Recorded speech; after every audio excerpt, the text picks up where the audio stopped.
हां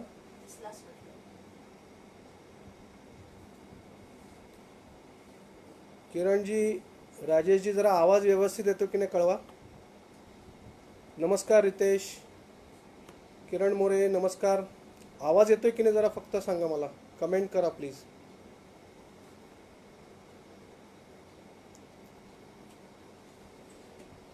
मेघना नमस्कार.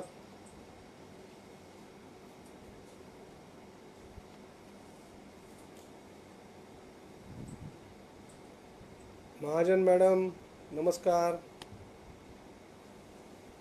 जयेश चाचड, उपस्थितीबद्दल धन्यवाद. जरा फक्त कॉमेंट करा आवाजाच्या बद्दल. आवाज व्यवस्थित येतोय ना?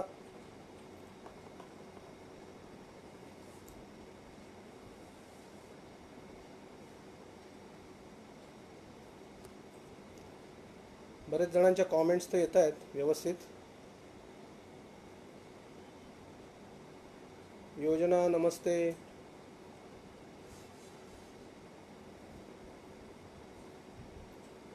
दीपाली मॅडम नमस्कार. चंदनजी, माऊली नमस्कार. राजेशजी धन्यवाद.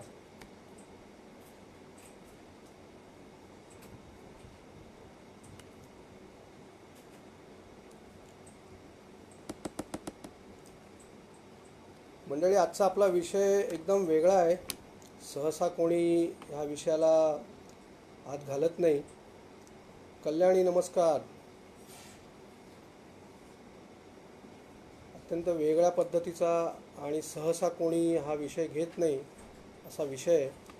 आणि या विषयाच्या माध्यमातून आपल्याला परकीय लोक शिवाजी महाराजांच्याबद्दल काय विचार करत होते, त्यांच्याबद्दल त्यांनी काय लिहून ठेवलं आहे, आणि त्या सगळ्या साधनांच्या मधून शिवाजी महाराजांचं वेगळं वैशिष्ट्य आपल्याला काय पाहायला मिळतात, त्याच्यामधून शिवाजी महाराजांचं अलौकिक असं चरित्र, वेगळे त्यांचे पैलू कसे आपल्यासमोर येतात, याच्याबद्दल थोडक्यात आज आपण समजून घेणार आहोत, माहिती घेणार आहोत. आणि शिवचरित्राचा अभ्यास करताना आपल्याला हे एक नवीन काहीतरी एक डायमेन्शन ज्याला म्हणता येईल, असं हे आपल्या अभ्यासामध्ये तुम्हाला निश्चितपणे ॲड करता येईल.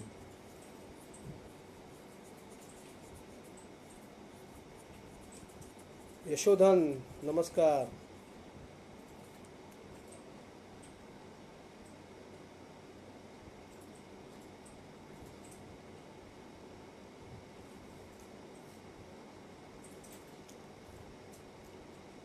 आपण काही मिनिटातच कार्यक्रमाला सुरुवात करूया.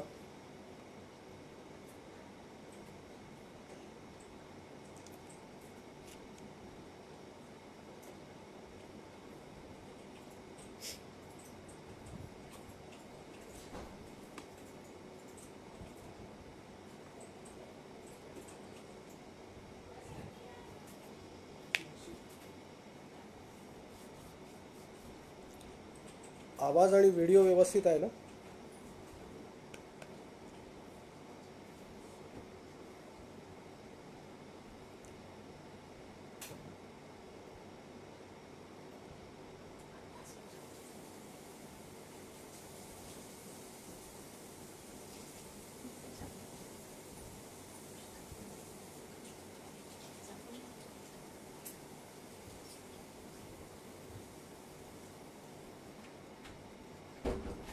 हळूहळू श्रोते येत आहेत आपल्या समूहावरती, आणि केवळ 2 मिनिटातच आपण कार्यक्रमाला सुरुवात करू.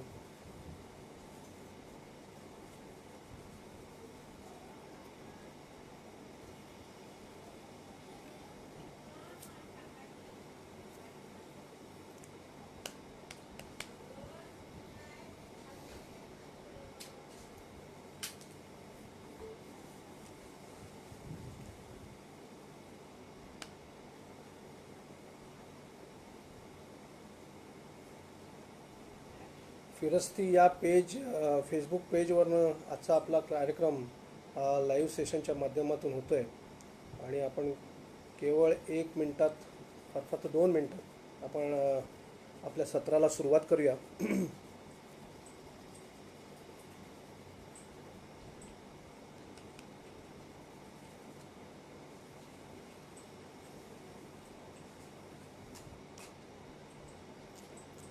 हरकत नाही. मी कार्यक्रमाला सुरुवात करतो. नमस्कार. मी पराग लिमये. इथे उपस्थित असलेल्या सर्व शिवप्रेमी श्रोत्यांचं आणि इथे जे जे सहभागी झालेत आजच्या या कार्यक्रमात त्या सर्वांचं मनःपूर्वक स्वागत करतो. आणि या फिरस्ती ह्या पेजवरून, फेसबुक पेजवरनं आपल्याशी आज मी संवाद साधणार आहे. सर्वात प्रथम मी राजेशजी सावंत यांचं मी आभार मानतो की त्यांनी त्यांच्या या फेसबुक पेजवरनं मला आपल्याशी थेट संवाद साधण्याकरता निमंत्रण दिलं आणि आजचा हा एक आगळा वेगळा विषय मला मांडायला त्यांनी संधी दिली. त्याबद्दल त्यांचे आभार. आणि इथे सहभागी झालेल्या सर्व श्रोत्यांचे, शिवप्रेमींचे मी हार्दिक स्वागत करतो. आपण कार्यक्रमाला सुरुवात करूयात.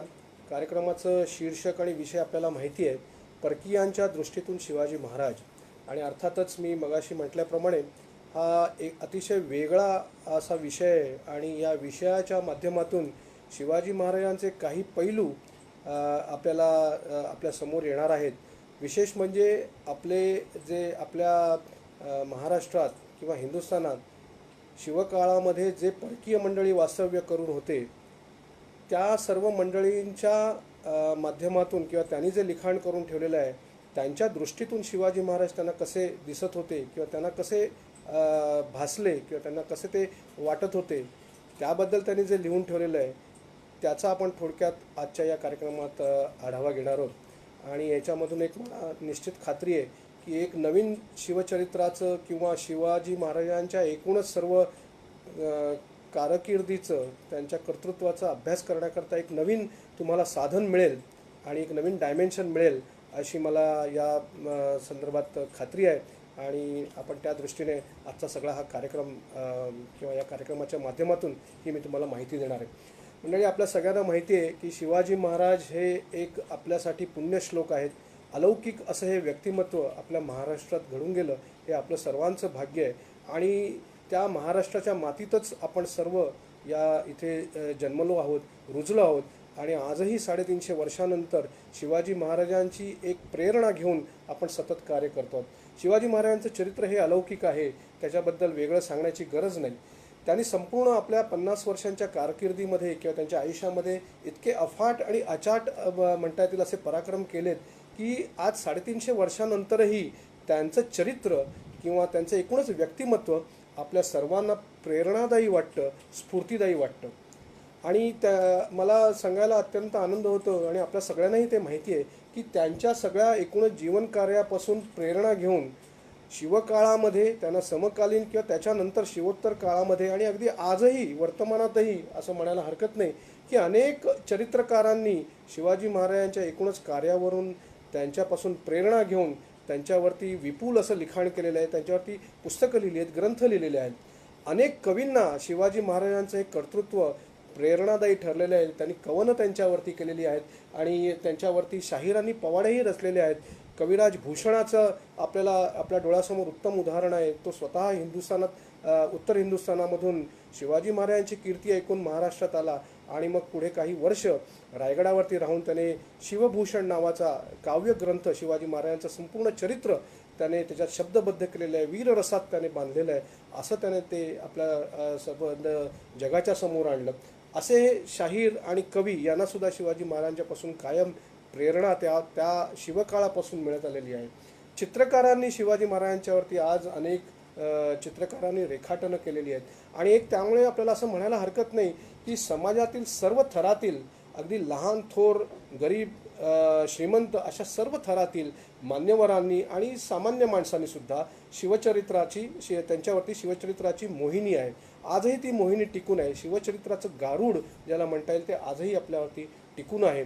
आणि या लोकोत्तर पुरुषाचं अजून एक वैशिष्ट्य मला मुद्दामून तुम्हाला सांगावंसं वाटतं की ज्या महापुरुषांच्या हयातीत ज्यांना दैवत्व प्राप्त झाले असे जे महापुरुष आहेत की ज्यांच्या हयातीतच ते जिवंत असतानाच त्यांना जिवंतपणीच दैवत्व प्राप्त झाले, अशा महापुरुषांच्या यादीत शिवाजी महाराजांचे स्थान हे अग्रगण्य आहे. आणि आपल्याला माहिती आहे की शिवकाळामध्येच त्यावेळच्या सर्व लोकांनी शिवाजी महाराजांना एकूणच त्यांचं सगळं कार्य पाहून त्यांना अवतार कार्य किंवा अवतारी पुरुष मानलं होतं. आणि आजही ती परंपरा चालू आहे. आजही आपल्या हृदयामध्ये शिवाजी महाराजांचं स्थान आढळ आहे आणि आजही आपल्याला वाटतं की ते एक जणू काही परमेश्वराचाच अवतार धारण करून या पृथ्वीवरती आले आणि आपल्या सर्वांना त्या महान एखाद्या भीषण संकटामधून ज्याला म्हणता येईल असं वाचवलं आणि देव देश आणि धर्म यांचं त्यांनी संरक्षण केलं. आणि म्हणूनच आजही जनमानसात अवतारी पुरुष अशीच शिवाजी महाराजांची प्रतिमा ही आपल्या हृदयामध्ये आज रुजलेली आहे. एकूणच त्या सगळ्या परिस्थितीचा शिवकाळातल्या परिस्थितीचा विचार करता त्यावेळच्या सगळ्या एकूणच प्रतिकूल घटना त्या आजूबाजूला ज्या घडत होता त्यामुळे तत्कालीन लोकांना म्हणजे स्वकीय लोकांना मी म्हणतोय हिंदुस्थानातल्या म्हणा किंवा महाराष्ट्रातल्या लोकांना शिवाजी महाराज हे अवतारी पुरुष वाटणं हे स्वाभाविकच होतं. कारण एकूणच सगळी परिस्थिती आधीचा सगळा आपण जर कालखंड पाहिला इतिहास पाहिला तर ती अत्यंत प्रतिकूल परिस्थिती आणि त्या प्रतिकूल परिस्थितीत न भूतो न भविष्यती असं शिवाजी महाराजांनी कार्य केलं. त्यामुळे त्यावेळच्या लोकांना शिवाजी महाराज हे अवतारी पुरुष आहेत असं वाटणं स्वाभाविक आहे. परंतु आश्चर्याची गोष्ट अशी की त्यावेळच्या पाश्चात्य लोकांनाही शिवाजी महाराज हे काहीतरी अलौकिक व्यक्तिमत्व आहे याची खात्री वाटत होती, तशी त्यांना खात्री पटत होती. शिवरायांना आपल्याला एक लक्षात घेतलं पाहिजे की शिवकाळामध्ये त्यावेळी समकालीन शिवरायांना असलेले आणि हिंदुस्थानामध्ये व्यापाराच्या निमित्ताने आलेल्या अनेक लोकांनी म्हणजे परदेशी लोकांची मी गोष्ट बोलतोय की अनेक परदेशी लोकांना मग त्याच्यामध्ये पोर्तुगीज असतील, डच असतील, फ्रेंच असतील, या सर्व लोकांना शिवाजी महाराजांच्या चरित्राने झपाटलं होतं की काय अशी परिस्थिती. ते पुढचे जे सगळे मी तुम्हाला कागदपत्र आणि शिवाजी महाराजांच्याबद्दल त्यांनी केलेली वर्णनं हे सांगताना किंवा ऐकताना तुमच्या लक्षात येईल की ते सगळं मंडळी झपाटली होती आणि शिवाजी महाराजांच्या एकूणच व्यक्तिमत्वाच्या प्रभावाने ते सर्व मंडळी मोहित झाली होती. आणि मग ती आपसुकच त्यांच्याकडचे जे सेनापती आहेत किंवा त्यांच्याकडचे जे जगदविख्यात अशा प्रकारचे सेनापती म्हणा किंवा नेते होऊन गेले अशा अलेक्झांडर, जुलियस सीझर, ॲटिला, सॉर्टोरियस, हनिबाल अशा प्रख्यात आणि महान अशा सेनापतींशी या मंडळींनी, मी परदेशी मंडळींची गोष्ट बोलतोय, या सर्व मंडळींनी शिवाजी महाराजांची तुलना करून ठेवलेली आहे. अर्थातच शिवाजी महाराज आणि या सगळ्या प्रख्यात मंडळींचं जेव्हा आपण चरित्राची तुलना करणं गैर आहे, ते चुकीचं आहे, पण तरीसुद्धा आपण तुलना करायचा प्रयत्न केला तर तुमच्या असं लक्षात येतं डेफिनेटली की शिवाजी महाराजांचं चरित्र, चारित्र्य आणि एकूणच त्यांचं कर्तृत्व या सर्व मंडळींची ज्यांची मी नावं घेतली त्यांच्यापेक्षा निश्चितच उजवं आणि सरस आहे. आता ह्या परकीय साधनांच्या मधनं जे शिवाजी महाराजांचं चित्र जे प्रतिबिंबित होतं किंवा त्यांचं जे व्यक्तिमत्व प्रतिबिंबित होतं किंवा या सर्व परकीय लोकांनी त्यावेळच्या त्यांच्या माध्यमातून, मग पुस्तकांच्या माध्यमातून असेल, चरित्राच्या माध्यमातून असेल किंवा प्रवास वर्णनातून असेल, हे जे शिवाजी महाराजांचं शब्दचित्र जे प्रतिबिंबित केलेलं आहे त्याचा सगळा विचार करताना आपल्याला पहिली एक गोष्ट लक्षात ठेवली पाहिजे की या सर्व परकीय मंडळीमध्ये सगळ्यात प्रथम हिंदुस्थानच्या किनाऱ्यावरती प्रथम पाऊल टाकणारे जे कोण होते ते पोर्तुगीज होते. पहिल्यांदा पोर्तुगीज आपल्या भारताच्या किनाऱ्यावरती आले आणि त्याच्यानंतर जवळजवळ एका शतकानंतर म्हणजे जवळजवळ 100 वर्षानंतर पोर्तुगीजांच्या नंतर हे इंग्रज, डच आणि फ्रेंच लोक भारतात आले. त्यामुळे ही सर्व मंडळी म्हणजे पोर्तुगीज असोत किंवा डच असोत, फ्रेंच असोत किंवा इंग्रज लोक असोत, ही जी सगळी मंडळी भारतामध्ये आली त्यामध्ये प्रामुख्याने व्यापारी म्हणून जरी हे लोक असले तरी, व्यापाराच्या आमिषाने जरी हे लोक आलेले असले तरीसुद्धा या सगळ्या मंडळींच्या मध्ये, या परकीय लोकांच्या मध्ये व्यापाऱ्यांच्या बरोबरच उत्तम असे नावाडी म्हणजे ज्याला म्हणतात दर्यावर्दी लोक म्हणू असे उत्तम नावाडी होते. काही सैन्यात काम करण्यासाठी किंवा शिलेदार म्हणून दाखल झालेले असे काही लोक होते, काही कारागीर होते, काही फिरस्ते होते म्हणजे ट्रॅव्हलर ज्याला म्हणतो. अशा प्रकारे हिंदुस्थान पाहायला, अनुभवायला आलेले असे काही लोक होते आणि त्याच्यामध्ये काही डॉक्टरसुद्धा होते. डॉक्टर फ्रायर याचं जे पुढे प्रवास वर्णन आहे त्याच्यामध्ये त्याने अनेक उल्लेख केलेले आहेत की अगदी जुन्नरला असो किंवा मोगलांच्या दरबारात जाऊन त्याने तिथल्या जनानखान्यातल्या स्त्रियांची सुद्धा तपासणी केली असे त्याचे आपल्याला उल्लेख आढळले. त्यामुळे ही जी सर्व परदेशी मंडळी आपल्या भारताच्या किनाऱ्यावरती आली होती किंवा व्यापाराच्या निमित्ताने आली होती त्यांच्यामध्ये प्रामुख्याने ही सर्व वेगवेगळ्या थरातील, वेगवेगळ्या क्षेत्रातील लोक आहेत असं आपल्याला लक्षात येतं. या सर्व मंडळींनी आपल्या स्वकीय लोकांच्या बरोबरीनेच या परकीय लोकांनी सुद्धा त्यावेळी प्रत्यक्ष शिवाजी महाराजांचा एक अनुभव घेतलेला आहे किंवा त्यांचं कर्तृत्व काही जणांनी जवळून पाहिलं आहे. काही त्यातल्या मंडळींनी प्रत्यक्ष शिवाजी महाराजांना भेटले सुद्धा आहेत किंवा काही सांगावी ज्याला म्हणतात किंवा ऐकीव माहिती त्यांच्या कानावर जी शिवाजी महाराजांच्या एकूणच पराक्रमाची माहिती आली ती सगळी त्यांच्या कानावर पडली आणि ह्या सगळ्यामुळे प्रभाव त्यांच्या एका मनावर पडला आणि सगळी मंडळी जी आहे ती दिग्मूढ झाली किंवा अवाक झाली. एकूणच शिवाजी महाराजांच्या पराक्रमाने किंवा त्यांना पाठोपाठ एका पाठोपाठ एक एक मिळत जाणारे दैवी विजय त्यांनी जे प्राप्त केले त्याच्यामुळे हा मनुष्य हे व्यक्तिमत्व काहीतरी वेगळं आहे हे त्यांच्या लक्षात यायला वेळ लागला नव्हता. आणि मग अर्थातच या सगळ्या लोकांच्यापैकी काही लोकांनी हे सगळं त्यांना जे अनुभव आले किंवा त्यांनी जे ऐकलं होतं त्यावेळेला महाराजांच्याबद्दल ते सर्व शब्दबद्ध किंवा चरित्रबद्ध करून ठेवायचा त्यांनी प्रयत्न केला. त्यांनी महाराजांबद्दल लिहून ठेवलं आहे असं आपल्याला लक्षात येतं. आणि मग हा सगळा मजकूर पाहताना किंवा ह्या सगळ्या ही पार्श्वभूमी पाहताना मग आपल्या असं लक्षात येतं की शिवाजी महाराज त्यांना कसे दिसले होते. तर बहुतांश लोकांनी आपल्याला लक्षात येतं ते जे वर्णन केलेलं आहे किंवा शिवाजी महाराजांच्याबद्दल लिहून ठेवलेलं आहे ते वर्णन जे आहे त्याच्यामध्ये बऱ्याच वेळेला बऱ्याच अंशी बरा वाईट मजकूर येतो. शिवाजी महाराजांच्याबद्दल बराच वेळेला हे वाईट ते लिहितात किंवा चुकीचं लिहितात असं लक्षात येतं. कारण या सगळ्या घटनांकडे बघण्याचा त्यांचा दृष्टिकोन जो आहे तो पूर्वगृहदूषित आहेत. एक शत्रू किंवा एक परकीय माणूस या अनुषंगाने ही सगळी मंडळी बघतायत आणि त्यामुळे ह्या सगळ्या घटनांकडे शिवचरित्रातल्या घटनांकडे बघण्याचा दृष्टिकोन त्यांचा अत्यंत विभिन्न आहे, थोडासा पूर्वगृहदूषित आहे.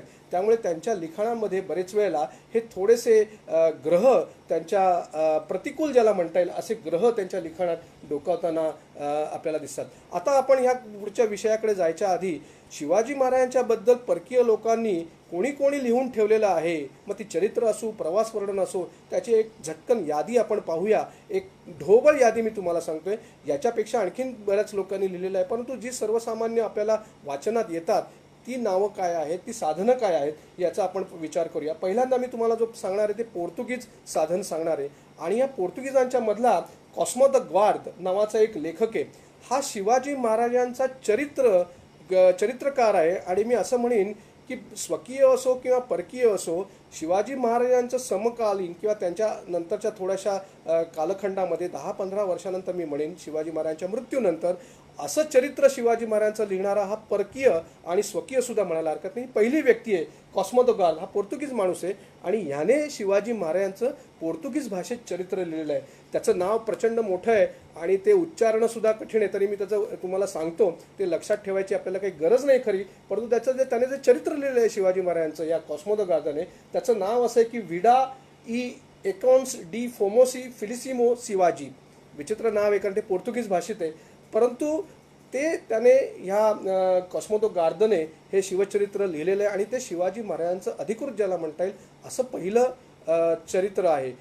अर्थातच त्याच्याही आधी आपल्या परमानंदांनी चरित्र लिहिलेलं आहे जे समकालीन आहेत, परंतु आपण जर परकीय लोकांची जर गोष्ट घेतली तर हे पहिलं चरित्र आहे असं आपलं लक्षात येतं. त्याने हे चरित्र 1695 साली लिहिलेलं आहे. म्हणजेच सभासदाने जे शिवाजी महाराजांची बखर लिहिलेली आहे ती सभासदाच्या बखरीच्या आधी हे सगळं त्याने चरित्र लिहिलेलं आहे असं आपल्या लक्षात येतं. शिवाजी महाराजांच्या एकूणच कार्यामुळे आणि एकूणच त्यांच्या सगळ्या पराक्रमामुळे प्रभावित होऊन आज ज्याला आपण म्हणतो भक्तिपोटी, तसं भक्तिपोटी हे शिवचरित्र या कॉस्मो द ग्वार्दने लिहिलेलं आहे. हा कॉस्मो द ग्वार्द हा खरं म्हणजे पोर्तुगीज जरी असला तरी त्याचा जन्म म्हणजे त्याचा तो जो आहे तो हा मुरगावचा आहे. गोव्यामधलं जे मुरगाव आहे त्या मुरगावचा आहे आणि त्याने तिथे ते चरित्र लिहिलं. परंतु गंमत अशी की त्यावेळेला खरं म्हणजे पोर्तुगीज गोव्यामध्ये पोर्तुगीजांकडे छपाईची कला अवगत होती आणि छपाईची मशिनरी किंवा यंत्र ही त्यांच्याकडे उपलब्ध होती.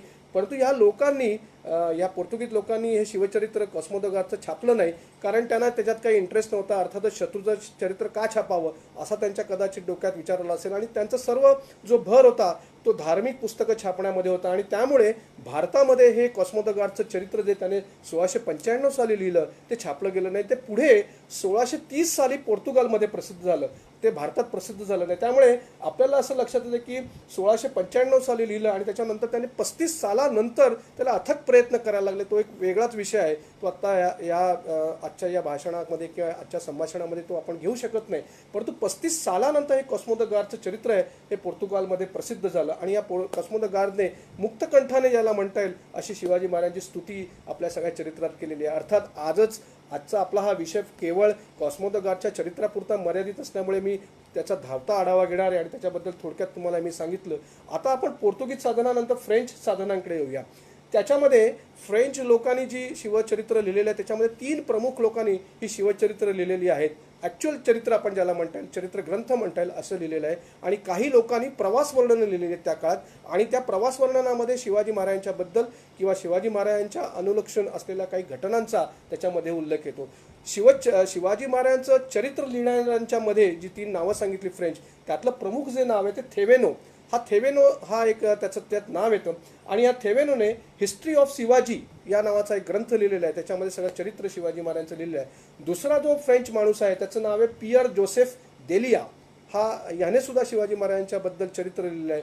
तिसरा जो मनुष्य आहे ज्याचं नाव बऱ्यापैकी इतिहासाचे अभ्यासक असतात किंवा वाचन करतात त्यांना माहिती आहे, ॲबे कॅरे असं त्याचं नाव आहे, आणि त्यांनी हिस्ट्री ऑफ शिवाजी या नावाचा ग्रंथ लिहिला आहे. त्यामुळे थेवेनो, पियर जोसेफ देलिया आणि ॲबे कॅरे या 3 प्रमुख ज्याला म्हणता येईल अशा फ्रेंच माणसांनी शिवाजी महाराजांचं एक चरित्र ज्याला म्हणता येईल असं त्यावेळेला लिहिलेलं आहे. त्याच्यानंतर मगाशी मी म्हटल्याप्रमाणे फ्रान्सिस मार्टिन, बर्निये, तावर्निये आणि फ्रान्सिस कात्रू हे 4 फ्रेंच प्रवासी आहेत किंवा फिरस्ते आहेत की ज्यांनी प्रवास वर्णनामधून शिवाजी महाराजांच्यावरती काही ना काहीतरी लिहिलं आहे, की तसे उल्लेख त्यांच्या प्रवास वर्णनातून आपल्याला सापडतात.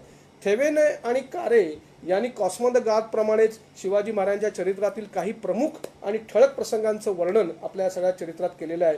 त्याचे मी आत्ता काही सांगत बसत नाही, परंतु जसं मगाशी मी सुरुवातीलाच म्हटलं की ह्या दोघांचेही, थेवेने आणि कारे यांनी जे संदर्भ दिलेले आहेत किंवा त्यांनी जे वर्णन शिवाजी महाराजांच्याबद्दल लिहिलेलं आहे किंवा त्यांना जे आकलन झालेलं आहे त्याच्यामधले तपशील आपण सगळे जर वाचले तर तुमच्या असं लक्षात येईल की ते अवास्तव आहेत. हे आपल्याला ते सगळं वाचल्यानंतर लक्षात येतं. आता हा जो पियर जोसेफ आहे, पियर जोसेफ दालिया, याने जे पुस्तक लिहिलेलं आहे त्याचं नाव आहे history of Shivaji and his successor recent conquers of India.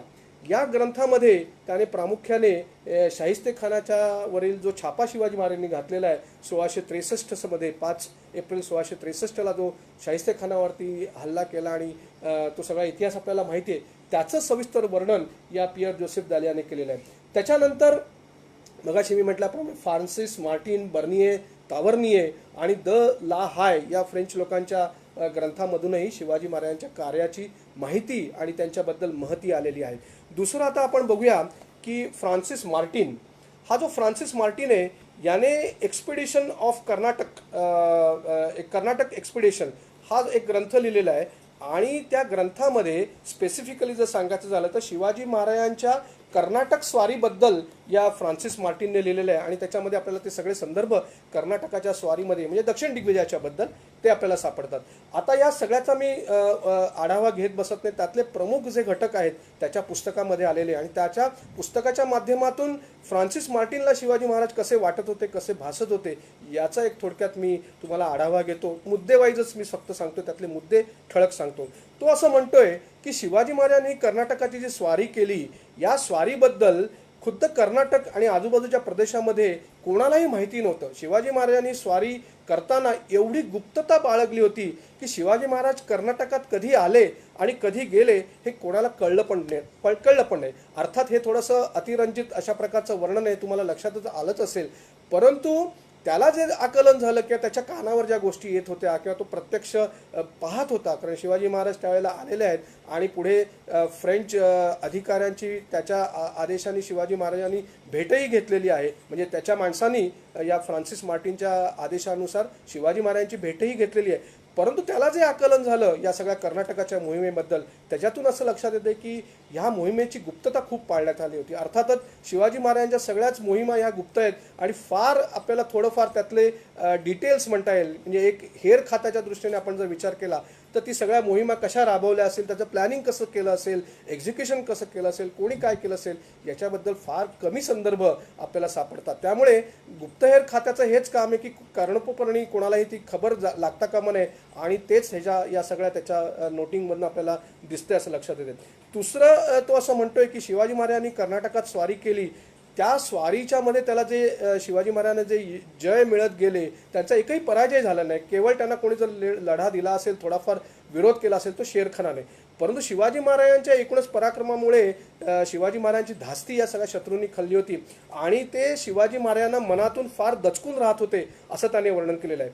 सगळ्यात महत्त्वाचं म्हणजे हा जो फ्रान्सिस मार्टिन आहे तो या चरित्रामध्ये असं म्हणतोय, या एक्सपिडिशन ऑन कर्नाटका एक्सपिडिशन किंवा या कर्नाटक स्वारीच्या एकूणच सगळ्या वर्णनात असं म्हणतोय की हिंदुस्थानाच्या इतिहासामध्ये आजवर जे जे जे पराक्रमी पुढारी किंवा नेते होऊन गेले त्यांच्यामध्ये सर्वात उच्च स्थानावर शिवाजी महाराजांची गणना होते.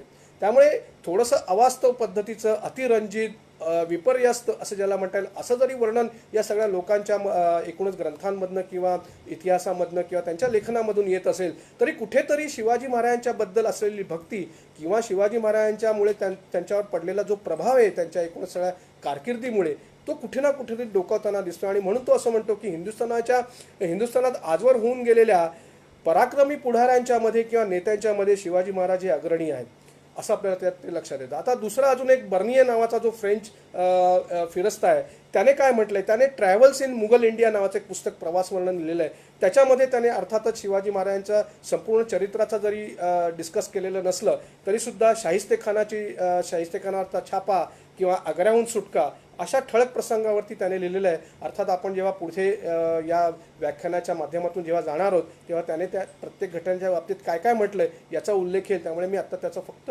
नुसता मी तुम्हाला त्याचं नाव सांगितलं. ट्रॅव्हरनिये किंवा तावरनिये हा जो आहे ह्याने सुद्धा प्रवास वर्णनच केलेलं आहे. तो शिवाजी महाराजांना बंडखोर असं म्हणतोय. शिवाजी महाराजांचं वर्णन एक बंडखोर सरदार असं तो करतोय, परंतु तो पुढे असंही म्हणतोय जरी तो शिवाजी महाराजांना बंडखोर म्हणत असला ही त्याची धारणा आहे, कारण त्यावेळच्या लोकांना हे सगळं नवीन होतं. मुसलमानी सत्तांच्या विरुद्ध कोणीतरी एक हिंदू राजा किंवा एक हिंदू सरदाराचा मुलगा उठून उभा राहतो आणि त्याच्याविरुद्ध बंड करतो, हे सर्व त्यावेळच्या लोकांना, परदेशी लोकांना किंवा इव्हन स्वकीयांना सुद्धा हे नवीन होतं. त्यामुळे तो त्याला बंडखोर शिवाजी महाराजांना असं संबोधतोय. पुढे तो असं म्हणतोय की शिवाजी महाराजांनी हे सगळे जे पराक्रम केले त्यातून त्यांनी स्वतःचं राज्य निर्माण केलं आणि आदिलशहाचा बराचसा मुलूक त्यांनी व्यापून त्यांनी आपलं हे स्वतःचं राज्य निर्माण केलं. तो शिवाजी महाराजांचं कौतुक करताना असं म्हणतो की शिवाजी महाराज हे फार धोरणी होते आणि उदार मनाचे होते. हे दोन गुणविशेष तो शिवाजी महाराजांचा आपल्या सगळ्या वर्णनात करतो. अर्थातच मी मगाशी म्हटल्याप्रमाणे त्याचं जास्त डिटेलिंग मी काही आत्ता करणार नाहीये. प्रामुख्याने तुमच्या असं लक्षात येईल की एकूणच हिंदुस्थानच्या तत्कालीन इतिहासाच्या अज्ञानामुळे ही सगळी मंडळी शिवाजी महाराजांच्याबद्दल थोडंसं प्रतिकूल अशा प्रकारचे शब्द किंवा वाक्यरचना किंवा त्यांच्या घटनांचं विवेचन करताना हे थोडंसं त्यांचा एक निगेटिव्हिटी ज्याला म्हणता येईल अशी येते. त्यामुळे त्यांचं वर्णन हे आपल्याला काही ठिकाणी अवास्तव आहे, विपर्यस्त आहे हे आपल्याला लक्षात येतं. द ला हाय मगाशी ज्याचा उल्लेख केला हा सुद्धा फ्रेंच माणूस आहे आणि याने सुद्धा प्रवास वर्णनच केलेलं आहे. आणि गंमत अशी एक वेगळा मला मुद्दा याच्याबद्दल सांगायचा आहे द ला हायच्याबद्दल. त्याने एक वेगळी घटना जी आजही आपल्याला माहिती नाहीये आणि त्याचे तसे उल्लेख दुर्दैवाने काही सापडलेले नाहीत. तो असं लिहितोय की शिवाजी महाराजांनी सुरत ही 3दा लुटली. आपल्याला जो इतिहास माहिती आहे त्याच्यामध्ये 1664, त्याच्यानंतर 1670 साली, 1664 जानेवारी आणि 1670 ऑक्टोबर महिन्यात शिवाजी महाराजांनी सुरत लुटली. त्यामुळे आपल्याला जो इतिहास माहिती आहे अर्थात हेच बरोबर आहे की शिवाजी महाराजांनी 2दाच सुरत लुटलेले, पण त्याला कुठून ही बातमी कळली किंवा त्याला कुठून हे सगळं संदर्भ मिळत गेले हे आपल्याला काही पत्ता लागत नाही. परंतु तो म्हणतो की सुरत शिवाजी महाराजांनी 3दा लुटली. आणि त्याचं अजून एक वेगळं सांगण्याची गोष्ट अशी की तो म्हणतो की शिवाजी महाराजांनी जे आरमार स्थापन केलेलं आहे त्या आरमारामध्ये मलबारी लोकांचा फार भरणा आहे. तर असे आपल्याला फ्रेंच लोकांचे संदर्भ सापडतात. आता आपण डचांचे संदर्भ काय येतात ते पाहूया. हे मी आता तुम्हाला थोडंसं धावता आढावा घेणार आहे आणि नंतर मी शिवाजी महाराजांच्या आयुष्यातल्या काही ज्या घटना आहेत प्रमुख त्याच्याबद्दल एक एक घटना घेऊन त्याच्याबद्दल मी विवेचन करणार आहे की ही लोकांना कसं ती लक्षात आलं किंवा त्यांच्यामधनं त्यांनी कसं लिहून ठेवलेलं आहे, त्यांच्या दृष्टीतनं या घटनेकडे पाहताना शिवाजी महाराजांचं आकलन त्यांना कसं झालं आहे याच्याबद्दल मी थोडंसं संक्षिप्त मी बोलणार आहे. आता आपण डच साधनांकडे येऊया. जसं फ्रेंचांनी किंवा पोर्तुगीज लोकांनी शिवाजी महाराजांचे चरित्र ग्रंथ लिहिलेले आहेत. फ्रेंचांच्या मध्ये 3 लोकांनी आणि कॉस्मो द गार्द या पोर्तुगीजांनी शिवाजी महाराजांचं चरित्र लिहिलेलं आहे, हे मी तुम्हाला उल्लेख केला. तसं डचांच्या मध्ये जे संदर्भ आहेत किंवा साधन आहेत त्याच्यामध्ये मात्र कुठेही असं एकसंध शिवचरित्र कोणी लिहिलेलं आपल्याला दिसत नाही. जे काही शिवाजी महाराजांचे उल्लेख येतात किंवा शिवकाळाबद्दल घटनांबद्दल येतात ते सर्व त्यांच्या कागदपत्रातनं आणि पत्रव्यवहारामधनं येताना असं आपल्याला दिसतं. त्यामुळे एक असा ठराविक असा साच्यातला चरित्रात्मक ग्रंथ शिवाजी महाराजांच्यावरती डचांनी लिहिलेला कुठेही आढळत नाही. आता मग हे कोण कोण डच लोक आहेत की ज्यांचा शिवाजी महाराजांशी संबंध आला आणि ज्यांनी त्यांच्याबद्दल उल्लेख केला आहे. त्यातला प्रमुख असा जो व्यक्ती आहे की फ्रान्सॉ वेलिंग्टन अशा नावाचा एक गृहस्थ आहे, डच माणूस आहे. आणि त्यांनी description of Surat and times of great Mughal या नावाचा एक ग्रंथ लिहिलेला आहे. त्या ग्रंथामध्ये आपल्याला थोडेफार शिवाजी महाराजांच्या बद्दलचे उल्लेख आणि त्यांच्या घटनांबद्दलचे उल्लेख सापडतात. अर्थातच मी त्याचं पुढे विवेचन त्याबद्दल देणारच आहे. अब्राहम लफेबर आणि हा जो एक मनुष्य आहे, डच माणूस आहे, याने जॉन मॅथ्सुईकर हा सुद्धा एक डचच माणूस आहे. अब्राहम लफेबर याने जॉन मॅथ्सुईबर याला काही पत्र लिहिलेली आहेत. त्या पत्रामध्ये शिवाजी महाराजांच्या बद्दलचा उल्लेख आपल्याला आढळतात. मगाशी मी ज्याचा उल्लेख केला जॉन मॅथ्सुईकर, याच्या पत्रामध्ये किंवा याच्या वर्णनामध्ये राज्याभिषेकाचं सुद्धा वर्णन आलेलं आहे. आणि तुम्हाला मुद्दामून मला सांगावंसं वाटतं की ज्यावेळेला शिवाजी महाराजांच्या व्यक्तिमत्वाबद्दल आपण बोलू त्यावेळेला शिवाजी महाराजांचं वजन हे 17,000 पॅगोडा भरलं होतं. म्हणजे जवळजवळ 160 पाऊंड शिवाजी महाराजांचं वजन होतं. असं समकालीन राज्याभिषेकाच्या वेळेला तिथे काही कदाचित उपस्थित असतील डचांच्या पैकी लोक किंवा त्यांना कानावर जी बातमी आली त्यावेळच्या साधनांमध्ये, समकालीन साधनांमध्ये शिवाजी महाराजांच्या राज्याभिषेकाच्या वेळेला जी तुला करण्यात आली होती, सुवर्ण तुला, त्याच्यामध्ये शिवाजी महाराजांचं वजन किती झालं याचे स्पष्ट संदर्भ आपल्याला मिळतात. आणि त्याच्यामुळे शिवाजी महाराजांचं एकूणच व्यक्तिमत्व पुढे त्यांनी जे डिस्क्राईब केलेलं या परदेशी लोकांनी, त्याच्यामध्ये शिवाजी महाराजांचं वजन साधारणपणे 160 पाऊंड म्हणजे आजच्या भाषेत 78 किलो होतं असं आपल्याला लक्षात येतं. आता इंग्रजांकडे आपण जेव्हा वळतो तेव्हा इंग्रजांच्या बाबतीत सुद्धा आपल्याला पत्रव्यवहारावरतीच सगळं आपल्याला शब्दचित्र जे आहेत इंग्रजांकडनं रेखाटली गेलेली त्यांच्या लोकांनी, ही सगळी आपल्याला मुख्यतः पत्रव्यवहारामधनं दिसतात. फॅक्टरी रेकॉर्ड्स ऑन शिवाजी या नावाचा एक ग्रंथ आहे. त्याच्यामध्ये सर्व पत्रव्यवहार जो आहे, मग इंग्रजांच्या ज्या वेगवेगळ्या ठिकाणी वखारी होत्या, हुबळीला होती, त्याच्यानंतर कारवारला होती, सुरतला होती, मुंबईला होती, या ठिकाणाहून त्यांचा जो इंटरनल पत्रव्यवहार झालेला आहे त्याच्यामध्ये ज्या शिवाजी महाराजांच्या बद्दल, शिवाजी महाराजांच्या पराक्रमाबद्दल, घटनांबद्दल जे उल्लेख आलेले आहेत ते सर्व पत्र ही फॅक्टरी रेकॉर्ड्स ऑन शिवाजी या एका ग्रंथामध्ये सगळी संग्रहित केलेली आहेत. त्याच्यामधून आपल्याला बराचसा इतिहास शिवाजी महाराजांचा या परकीय लोकांनी काय लिहून ठेवलेला आहे, म्हणजे विशेष करून इंग्रजांनी, तो आपल्याला लक्षात येतो. आणि त्या खंडांमधून शिवाजी महाराजांच्या कार्याचा एकूणच आपल्याला आढावा घेता येतो आणि या सगळ्या घटनांचाही आपल्याला उल्लेख होताना दिसतो. अर्थातच इंग्रजांच्याकडूनही कोणी एकसंध ज्याला म्हणता येईल असं चरित्र लिहिलेलं नाही आहे. मोस्टली जे सगळे आहेत त्या आता मी ते सांगल्याप्रमाणे इंग्रजी साधनं आहेत ती सगळी हा पत्रव्यवहार, फॅक्टरी रेकॉर्ड्स ऑन शिवाजी, आणि त्यावेळेचे इंग्रज जे फिरस्ते आहेत, जे ट्रॅव्हलर्स आहेत, त्यांनी जी साधनातनं लिहिलेलं त्याच्यातनं आपल्याला पाहायला मिळतं. बरेचसे गंमत अशी आहे की इंग्रजांच्याकडनं वकिलाती महाराजांना भेटायला, मग ते वेगवेगळे करार मदार असतील किंवा तह असतील किंवा मुख्यतः जर आपण पाहायचं ठरवलं तर राजापूरची जी वखार महाराजांनी लुटली होती त्या वखारीच्या नुकसान भरपाईसाठी अनेक इंग्रजांची शिष्टमंडळ किंवा वकील हे महाराजांना भेटायला सातत्याने पुढे गेलेले दिसतात. म्हणजे 1672 पासून आपण जर पाहिलं तर अगदी 1678 पर्यंत सातत्याने ही मंडळी, वेगवेगळी मंडळी, वकील हे महाराजांना भेटायला गेलेले आहेत. त्यांचा जर आपण उल्लेख करायचा झाला तर अगदी सुरुवातीपासून लेफ्टनंट उस्टिक हा 72 साली गेला होता, टॉमस निकल्स 73 साली गेला होता, सॅम्युअल ऑस्टिन गेला होता, हेनरी ऑक्झेंडन आपल्या सगळ्यांना माहिती आहे 74 साली गेला होता, त्यानंतर हेनरी गॅरी, हेनरी रिव्हिंग्टन आणि जॉन फ्रायर या सर्व मंडळींनी शिवाजी महाराजांच्याबद्दल लिहून ठेवलेला. जॉन फ्रायर आहे हा फिरस्त आहे आणि त्याच्या प्रवास वर्णनामध्ये फ्रायर्स ट्रॅव्हल्स नावाचं त्याचं एक पुस्तक आहे, ते तुम्हाला PDF स्वरूपात तुम्हाला नेटवरती पाहायला मिळेल. त्या जॉन फ्रायरने सुद्धा शिवाजी महाराजांचं बद्दल वर्णन केलं आहे. विशेष करून त्याने राज्याभिषेकाचं सुद्धा वर्णन त्यावेळेला केलेलं आहे. अर्थात अफजल खान वधाचं सुद्धा त्याने लिहिलेलं आहे, त्याचा मी उल्लेख पुढे करणार आहे. हेनरी ऑक्झेंडन आपल्याला माहिती आहे, तो वकील म्हणून शिवाजी महाराजांना इंग्रजांचा वकील म्हणून राज्याभिषेकाच्या वेळी गेला होता. त्याची संपूर्ण डायरी उपलब्ध आहे, त्याच्याबद्दल बरेच वेळा बोललं गेलेलं आहे, वाचलं गेलेलं आहे, लिहिलं गेलेलं आहे, त्यामुळे मी आता त्याच्याबद्दल उल्लेख करणार नाही. उस्टिक आणि ऑस्टिन आणि टॉमस निकल्स यांनी सुद्धा प्रत्यक्ष शिवाजी महाराजांची भेट घेतलेली आहे आणि त्याप्रमाणे त्यांच्या डायरीमध्ये, रोजनिशीमध्ये लिहून ठेवलेलं आहे. हे सर्व जे इंग्रज लोक आहेत, म्हणजे ईस्ट इंडिया कंपनीची जी ही सगळी मंडळी आहेत, जे नोकर आहेत, इंग्रज अधिकारी असतील, हे यांना स्पष्ट सूचना आहेत त्यावेळी दिलेल्या या सगळ्या वखारीच्या लोकांनी, त्यांच्या अधिकाऱ्यांनी, की तुम्ही जिथे जिथे जाल, हिंदुस्थानामध्ये ज्या ज्या भागामध्ये जाल, व्यापाराच्या निमित्तानं असेल किंवा वकिलातीच्या निमित्तानं असेल किंवा आणखीन कोणत्याही फिरण्याच्या निमित्ताने जात असाल, ज्या ज्या भागात जाल त्या त्या भागाची खडानखडा माहिती तुम्ही टिपून घ्यायचे आणि नकाशे बनवायचे. इंग्रजांचं पुढे काय धोरण होतं आणि या संपूर्ण खंडप्राय देशावरती त्यांनी राज्य करण्याकरता कशा प्रकारे तयारी आधीपासूनच सुरुवात केलेली आहे 17व्या शतकापासून, हे आपल्याला सगळ्या या घटनांमधनं लक्षात येतं. आणि हे त्यांचं वैशिष्ट्य हे ॲक्च्युली कौतुक करण्यासारखी गोष्ट आहे हे त्याच्यात दिसतं. अर्थात टॉमस निकलचं सुद्धा तुम्हाला लक्षात येईल. तो जेव्हा शिवाजी महाराजांना भेटायला गेला होता त्याने रायगडाचं सगळं वर्णन केलेलं आहे. रायगडाचं अभेद्यता, रायगडाची संरक्षण व्यवस्था सगळं त्याने लिहून ठेवलेलं आहे त्याच्या सगळ्या डायरीमध्ये. हेनरी गॅरी हा जो आहे त्याने एका ठिकाणी, हेनरी गॅरीने ईस्ट इंडिया कंपनीचं जे मुख्यालय आहे लंडनला, त्या कचेरीला त्याने एक जे पत्र लिहिलेलं आहे त्याच्यामध्ये त्याने एक अत्यंत ज्याचा मला आत्ता उल्लेख करावासा वाटतो, त्याने एक उद्गार काढलेत किंवा ते लिहून ठेवलेले आहेत. ते अत्यंत महत्त्वाचं आहे. एकूणच शिवाजी महाराजांचा एकूणच कार्याचा त्यांचं उद्दिष्ट काय होतं याच्याबद्दल ते थोडंसं भाष्य करणारं असं ते वाक्य आहे.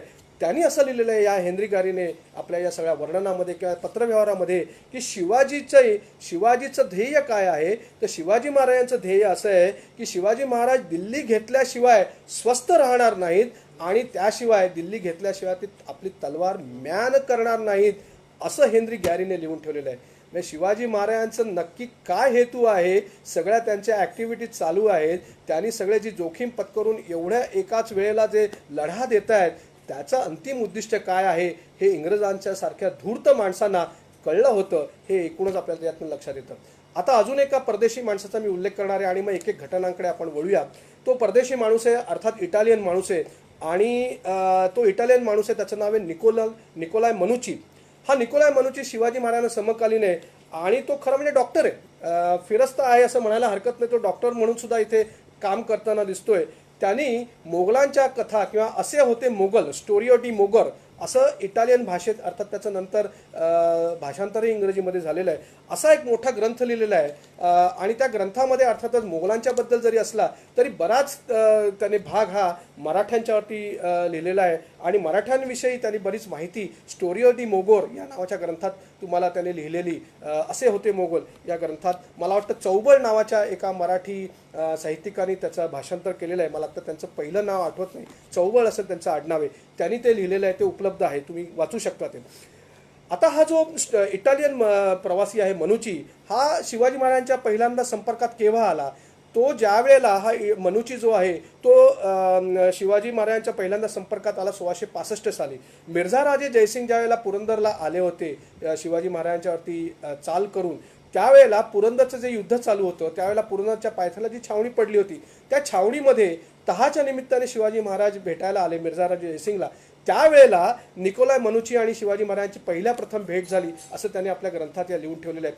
आणि ही प्रत्यक्ष भेट आहे आणि मग त्याने शिवाजी महाराजांचं वर्णनही केलेलं आहे, त्याचा पुढे उल्लेख येईलच. त्यावेळेची एक अजून एक घटना सांगतो की त्याच्याबरोबर एक मुसलमान चरित्र आपला काय म्हणू आपण पेंटर किंवा चित्रकार होता आणि त्याने त्यावेळेला त्या भेटीच्या दरम्यान हे चित्र काढलेलं ते सुद्धा आपल्याकडे उपलब्ध आहे. मुख्य म्हणजे शिवाजी महाराजांशी त्याने जो संवाद साधलेला इटालियन मनुचीने, तो संवाद दख्खनी हिंदीमध्ये केलेला आहे. त्याला दख्खनी भाषा चांगली येत होती कारण तो बरेच वर्ष मुघलांच्या बरोबर राहिलेला, त्यांच्या सेवेत तो त्याने आपली सेवा त्यांच्या त्यांच्यासाठी रुजू केलेली आहे. त्यामुळे त्याला दख्खनी हिंदी चांगलं येतं आणि तो शिवाजी महाराजांशी या दख्खनी हिंदीच्या माध्यमातून बोललेला आहे. त्यामुळे त्याच्याकरता कोणा इंटरप्रेटरची गरज पडलेली असणार नाही असं आपल्याला लक्षात येतं. आता मी तुम्हाला जे सांगितलं आता तो अक्षरशः धावता आढावा होता. या प्रत्येक साधनाच्या बद्दल एक एक स्वतंत्रपणे याच्यावरती लिहिता येईल, बोलता येईल एवढा हा या विषयाची व्याप्ती आहे. परंतु मी एकूणच शिवचरित्राच्या पाश्चात्य साधनांचा एक मी धावता आढावा घेतला आणि मग आपण त्याच्याकडे एकेका घटनांकडे आपण अर्थातच वळणार होतो. या सगळ्या धावता आढावा घेताना किंवा ही सगळी पाश्चात्य साधनं पाहताना एक गोष्ट आपल्याला निश्चितपणे स्पष्ट होते किंवा जाणवत राहते सगळं वाचताना की पूर्वगृह दूषित अशा प्रकारची ही वर्णनं या परकीय लोकांनी लिहिलेली आहेत. त्यांच्या लिखाणामधनं शिवाजी महाराजांच्याबद्दल थोडासा मत्सर म्हणा किंवा आकस हा डोकावताना दिसतो. परंतु तरीसुद्धा एक गोष्ट मात्र आपण लक्षात ठेवली पाहिजे आणि स्वीकारली पाहिजे की त्यांचं बऱ्यापैकी या सर्वांचं मत हे शिवाजी महाराजांच्याबद्दल अनुकूल आहे. आणि मी मगाशी सांगितल्याप्रमाणे त्यांनी सॉर्टोरियस असेल किंवा जुलियस सीझर असेल किंवा ॲटिला असेल किंवा आणखीन अलेक्झांडर असेल अशा विख्यात लोकांशी सुद्धा ह्याच लोकांनी तुलना केलेली आहे शिवाजी महाराजांची असं लक्षात येईल. हर्क्युलस सारखी त्यांना शक्ती आहे आणि बळ आहे असं सुद्धा या लोकांनी लिहून ठेवलेलं आहे. त्यामुळे एकीकडे हे लोक शिवाजी महाराजांची निर्भत्सना करतात किंवा त्यांच्याबद्दल बरं वाईट लिहितात, दुसऱ्या बाजूने ही मंडळी शिवाजी महाराजांचं कौतुक सुद्धा करताना दिसतात, त्यांच्या गुणांचं वर्णन करताना दिसतात.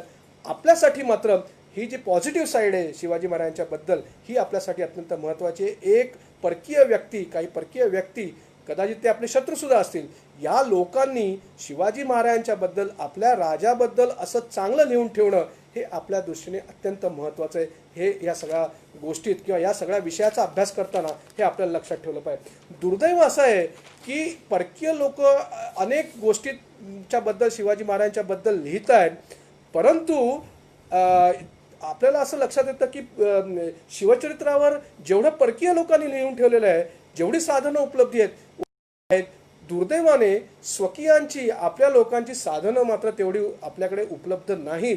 हे दुर्दैवाने आपल्याला या ठिकाणी मला मांडावंसं वाटतं. शिवरायांचे अस्सल आणि समकालीन असलेलं जे एक अधिकृत चरित्र आहे, ज्याचा मगाशी मी उल्लेख केला, ते चरित्र म्हणजे संस्कृत चरित्र आहे. शिवाजी महाराजांचं समकालीन अस्सल ज्याला म्हणता येईल असं चरित्र आहे. आणि शिवभारत या नावाचं ते चरित्र आहे, संस्कृत ग्रंथ आहे. शिवाजी महाराजांनी कवींद्र परमानंदांना आज्ञा केली आणि त्या आज्ञेनुसार या कवींद्र परमानंदांनी शिवाजी महाराजांचं हे अधिकृत चरित्र लिहिलेलं आहे. परंतु गंमत अशी आहे की या चरित्र अर्धवट आहे, पूर्ण नाही आहे. त्या चरित्रामध्ये फक्त 1660 आणि त्याच्यानंतरचा काही कालखंड, एवढ्या कालखंडाबद्दलच लिहिलेलं आहे. खरं म्हणजे परमानंद हे शिवाजी महाराजांचे समकालीन आहेत, त्यांचे एक उत्कृष्ट सहकारी आहेत. पुढे आग्रा भेटीमध्ये ते आहेत असं दिसतं. त्या आग्रा भेटीतून परत येताना 2-3 वेळा ते पकडले गेलेले आहेत कवींद्र परमानंद. परंतु असं असून सुद्धा त्यांच्याकडनं जी अपेक्षा होती शिवाजी महाराजांची की तुम्ही पूर्ण चरित्र लिहावं, ती फुलफिल झालेली पुढे दिसत नाही. आणि काही वर्षानंतर 1660 नंतर त्यांचा मृत्यूही झालेला आहे. पोलादपूरला त्यांची समाधी आहे. त्यामुळे शिवाजी महाराजांचं जे अस्सल चरित्र आहे, जे समकालीन आहे, ते अपूर्ण आहे असं आपल्याला लक्षात येतं. दुसरी गोष्ट ज्यांचा मी मगाशी उल्लेख केला ती सभासदाची बकर, कृष्णाजी अनंत सभासद याने राजाराम महाराजांनी त्यांना आज्ञा केली. राजाराम महाराजांच्या दरबारात होता तो हा कृष्णाजी अनंत सभासद, आणि राजाराम महाराजांनी त्यांना आज्ञा केली की शिवाजी महाराजांचं चरित्र मला सांग किंवा लिहून काढ. ही आज्ञा झाली म्हणून शिवाजी महाराजांच्या मृत्यूनंतर 15-16 वर्षानंतर त्याने सभासदाची बखर किंवा शिवाजी महाराजांचं चरित्र लिहिलं आहे. त्याच्यामुळे त्याच्यामध्ये थोडेसे काही काय म्हणू आपण त्याला अतिरंजित आणि विपर्यास्त अशा काही घटना त्याच्यात आपल्याला या सभासदाच्या बखरीत किंवा वर्णनं ही आपल्याला ओघाने आलेली दिसतात. त्याच्यामुळे एक अस्सल साधन म्हणून जरी आपण शिवभारताकडे पाहत असलो, तसं अस्सल साधन किंवा एक पुरावा म्हणून आपण सभासदाची बखर ही 100% ॲक्सेप्ट करू शकत नाही. हे त्यातलं दुर्दैव आहे. त्यामुळे हे सगळं आपल्याला ह्या गोष्टी लक्षात घ्यायला येतात. आणि मग आपण हे सगळं पाहिल्यानंतर आपल्या साधनांपेक्षा सुद्धा परकीय साधनं जास्त मोठ्या प्रमाणावरती उपलब्ध आहेत असं आपल्याला लक्षात येतं. आता परकीय साधनांच्या मधनं जेव्हा आपण विचार करतो, तेव्हा परकीय साधनांच्या मधनं चरित्र ग्रंथांचं आपण बाजूला ठेवू आणि जी प्रवास वर्णनं आहेत किंवा जी स्फुट ज्या पद्धतीने वर्णनं आली आहेत, त्यामधनं विचार करताना कोणत्या घटना प्रामुख्याने वर्णिनला गेलेल्या आहेत किंवा ज्यांचं वर्णन केले गेले आहेत त्यांची एक आपण लिस्ट पाहूया. अफजल खान वध हे सगळ्यात पहिल्यांदा मोठ्या प्रमाणावरती त्याच्यावरती लिखाण या परकीय लोकांनी केलेलं दिसतं. अफजल खान वध अर्थातच 10 नोव्हेंबर 1659 ती घटना आहे. त्याच्यानंतर 5 एप्रिल 1663 शाहिस्तेखानावरचा छापा, याच्याबद्दलही या लोकांनी भरपूर लिहून ठेवलेलं आहे. सुरतेची 2दा केलेली लूट मगाशी मी सांगितल्याप्रमाणे 1664 आणि 1670, जानेवारी 1664 आणि ऑक्टोबर 1670 या 2 घटनांबद्दल त्यांनी लिहून ठेवलेलं आहे. आग्र्याहून सुटका ही सगळ्यांनाच भुरळ घालणारी आणि सगळ्यांनाच विचार करायला लावणारी आणि ज्यांना सगळेजण प्रभावित होणारी अशी ही घटना आहे. त्याच्याबद्दलही या लोकांनी ठेवलेलं आहे. राज्याभिषेकाबद्दल या लोकांनी लिहून ठेवलेलं आणि शिवाजी महाराजांचा मृत्यू या 7-8 घटना ज्यांचा मी उल्लेख केला याच्याबद्दल प्रामुख्याने या लोकांनी लिहून ठेवलेलं आहे. अर्थातच आज या सगळ्या घटनांचा आढावा इथे मला घेता येणं शक्य नाही, कारण आपल्याला वेळेचंही थोडंसं बंधन हे पाळायला लागणार, त्यामुळे आपल्याला ते घेता येणार नाही. तरीसुद्धा याच्यातल्या काही 3 प्रमुख घटनांचा मी प्रामुख्याने उल्लेख करणार आहे. त्यातली अफजल खान वध, शाहिस्ते खान आणि आग्र्याहून सुटका या घटनांच्याबद्दल मी बोलणार आहे तुमच्याशी. गंमत अशी आहे की सगळ्या घटनांचा आढावा घेताना परकीय लोकांच्या दृष्टीतून आपल्याला असं लक्षात येतं की या सर्व घटनांमधून परकीयांना जेवढे शिवाजी महाराज समजले किंवा शिवाजी महाराजांचं जेवढं आकलन झालं, दुर्दैवाने त्यावेळच्या समकालीन लोकांना किंवा स्वकीयांना तेवढं आकलन झालं नाही असं मी ठामपणे सांगेन. आणि आजही आपण स्वतःला जर विचार केला तर आपल्याला स्वतःला शिवाजी महाराज किती कळलेत याच्याबद्दल सुद्धा आपण साशंकता बाळगली पाहिजे. परंतु ह्या परकीय लोकांना शिवाजी महाराजांच्याबद्दल आकलन केवढ्या मोठ्या प्रमाणावर झालं आहे हे सगळं आता तुम्हाला मी जे पुढे उल्लेख करणार आहे त्याच्यातून लक्षात येतं. आणि आता आपण एक एक त्याच्याबद्दल पाहूया. सगळ्यात पहिल्यात अर्थातच अफजल खान वधाच्याबद्दल मी सांगणार आहे. आपल्याला ती घटना सगळ्यांना माहिती आहे, त्याचा मी उल्लेख मुद्दामून करणार नाही, म्हणजे उल्लेख करण्याची गरजच नाही आहे. 10 नोव्हेंबर 1659 हा तो दिवस आहे आणि प्रतापगडाच्या पायथ्याशी शिवाजी महाराज आणि अफजल खान यांची समोरासमोर भेट झाली. आणि त्या भेटीमध्ये आपल्याला असं लक्षात येतं की आपल्याला हे सगळे पुढचा प्रसंग माहिती आहे, मी त्याच्याबद्दल आत्ता बोलणार नाही. परंतु आपल्याला एक गोष्ट ह्याच्यात लक्षात ठेवली पाहिजे की शिवाजी महाराजांची अफजल खानाची जेव्हा भेट होते त्यावेळेला प्रत्यक्ष ते भेटीचं चक्षुर्वयी सत्य वर्णन करणारा असा कोणीही इतिहासकार किंवा कोणीही परकीय असो किंवा स्वकीय अशी कोणीही व्यक्ती आपल्यासमोर उपलब्ध नाही. त्याच्यामुळे प्रत्यक्षदर्शी ज्याला म्हणता येईल आणि निर्णायक पुरावा अफजल खान वधाच्याबद्दल कोणी देतं आहे असं आपल्याला सापडत नाही. आणि त्याच्यामुळेच असं लक्षात येतं की ऐकीव माहितीवरती या परकीय लोकांनी बहुतांश आपल्या सगळ्या ग्रंथामध्ये किंवा वर्णनं जी केलेली आहेत ही परकीय लोकांनी केलेली दिसत आहेत असं आपल्याला लक्षात येतं. आता ते कसं केलेलं आहे आपल्याला हे सगळं पाहिल्यानंतर जी गोष्ट प्रामुख्याने अफजल खान वधाच्या बद्दलचा आपण जेव्हा विचार करतोय तेव्हा दिसते त्याच्यामध्ये आपल्याला लक्षात येतं की बहुतांश या परकीय लोकांनी शिवाजी महाराजांना दोषी ठरवलेले या सगळ्या प्रकरणामध्ये. आणि अर्थातच त्याचं खंडनही मी तुम्हाला लगेचच सांगणार आहे. याच लोकांनी म्हणजे इंग्रज लोकांच्याच काही पत्रांमध्ये हे त्याचं खंडन आपोआप त्याला पुरावा प्रत्युत्तर हे काय होतं त्यावेळेच्या समकालीन लोकांनी लिहून ठेवलेलं त्याचाही मी उल्लेख करणार आहे. त्यामुळे जरी या लोकांनी शिवाजी महाराजांना दोष दिलेला असला आणि शिवाजी महाराजांना खुनी आणि त्यांनी शिवाजी महाराजांचा उल्लेख केलेला असला, शिवाजी महाराजांनी पहिल्यांदा वार काढला आणि अफजल खानाचा हत्या केली किंवा त्याचा वध केला असं जरी म्हटलं, हत्या करणं हत्या हा शब्द बरोबर नाही, वध केला असं जर म्हटलं तर ते चुकीचं आहे हे आपल्याला सगळ्यांना माहिती आहे. पण ते तसं लिहित आहेत आणि शिवाजी महाराजांना दोष देताना खानाला मात्र हे हुतात्मा ठरवत आहेत असं आपल्याला लक्षात येतं. मुसलमानी इतिहासकारांनी किंवा ग्रंथकारांनी हे केलं असेल त्याबद्दल नवल नाही, परंतु परदेशी लोकांनी सुद्धा केलं आहे. याचं कारण असं की त्यांचं बहुतांश वर्णन हे ऐकीव माहितीवरती आहे, प्रत्यक्षदर्शी वर्णन आपल्याला त्याच्यात सापडत नाही. आता एक एक करून आपण काय या लोकांनी लिहून ठेवलं आहे ते पाहूया. पहिला मी उल्लेख करणार तो फ्रेंच फिरस्ता ॲबे कॅरी, त्याने बरंच वर्णन या सगळ्याचं केलेलं आहे. अर्थात मी त्याच्यातले प्रमुख मुद्दे काय जे वेगळे मुद्दे येतात पुढे त्या मुद्द्यातलं मी तुम्हाला सांगतो. त्याने एक घटना अशी लिहून ठेवलेली आहे की ज्या वेळेला विजापूरवरनं हा अफजल खान निघाला प्रचंड सैन्य घेऊन शिवाजी महाराजांना पकडायला, जिवंत अथवा मृत अशा पद्धतीने तो एक विडा उचलून तिकडनं विजापूरच्या दरबारात निघाला, त्यावेळेला तो पहिल्यांदा एका ज्योतिषाला जाऊन भेटला असं आपल्याला लक्षात येतं. आणि त्याने स्वतः लिहिलेलं आहे की अफजल खान पहिल्यांदा एका ज्योतिषाला जाऊन भेटला आणि त्याने ज्योतिषाला विचारलं, त्याला सल्ला घेतला की बाबा काय होणार आहे पुढे या सगळ्या घटनांमधनं. त्याचं दुर्दैव असं अफजल खानाचं की त्या ज्योतिषाने त्याला सांगितलं की तुला या सगळ्या घटनांमध्ये मृत्यू आहे, तुझा मृत्यू दिसतोय असं त्याने सांगितलं. थोडंसं त्याचं मानसिक खच्चीकरण झालं असेल, परंतु त्याने तो पैजेचा विडा उचललेला होता आणि आता तो एका स्वतःच्या आत्मप्रौढीने असा एक आत्मविश्वासाने काय म्हणू तो भारलेला होता.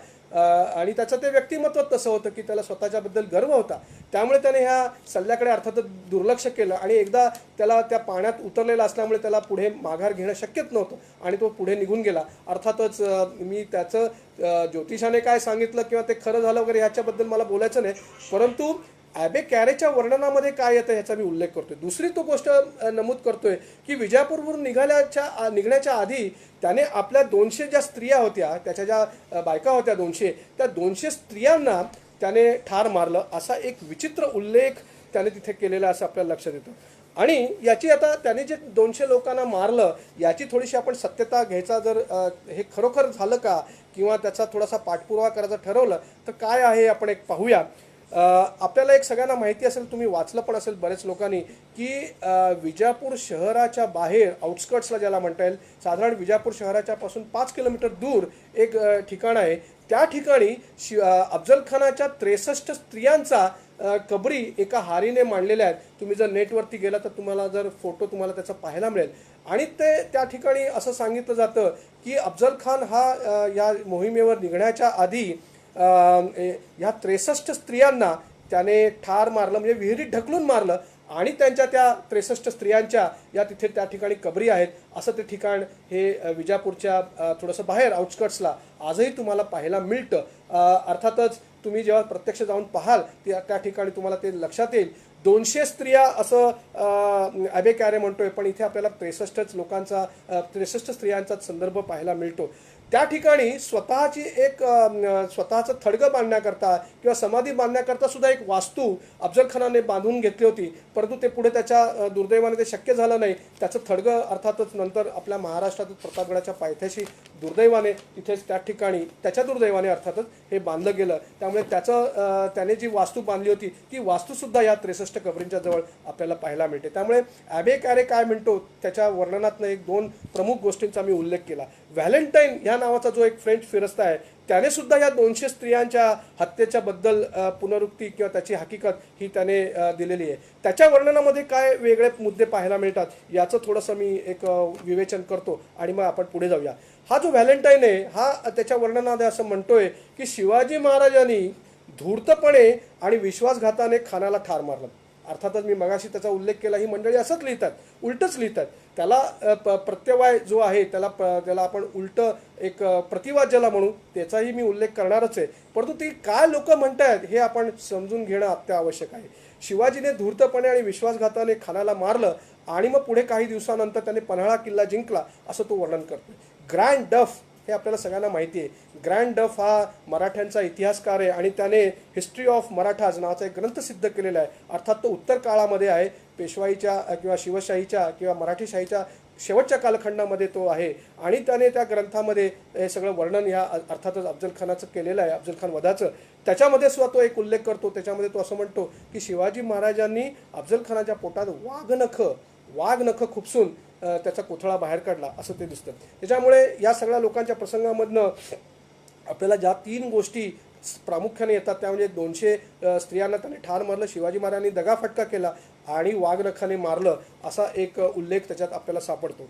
आता हे जे सगळे आरोप या लोकांनी केलेले आहेत त्याचा प्रत्यारोप किंवा त्याचं प्रत्युत्तर हे आपल्याला इंग्रजांच्या पत्रामधनंच त्यावेळच्याच समकालीन पत्रामधनंच आपल्याला पाहायला मिळतं आणि त्याचा मी उल्लेख आवर्जून या ठिकाणी करेन. आणि त्यामुळे हे आपल्याला अभ्यास करताना परकीयांच्या दृष्टीतून शिवाजी महाराज आणि त्यांनी ज्या पद्धतीने चित्र रंगवलेलं आहे शिवाजी महाराजांचं हे एकाच हेतूने किंवा एका दृष्टीतून आपल्याला घ्यायचं नाही. ते दोन्ही बाजूंचा तौलनिक अभ्यास करून आपल्याला घ्यायचं आहे आणि ते पाहिल्यानंतर अर्थातच आपली खात्री पडते की शिवाजी महाराजांचं चरित्र हे अलौकिक आहे आणि त्यामुळेच या सगळ्या लोकांना शिवाजी महाराजांनी प्रभावित केलेलं आहे असं लक्षात येतं.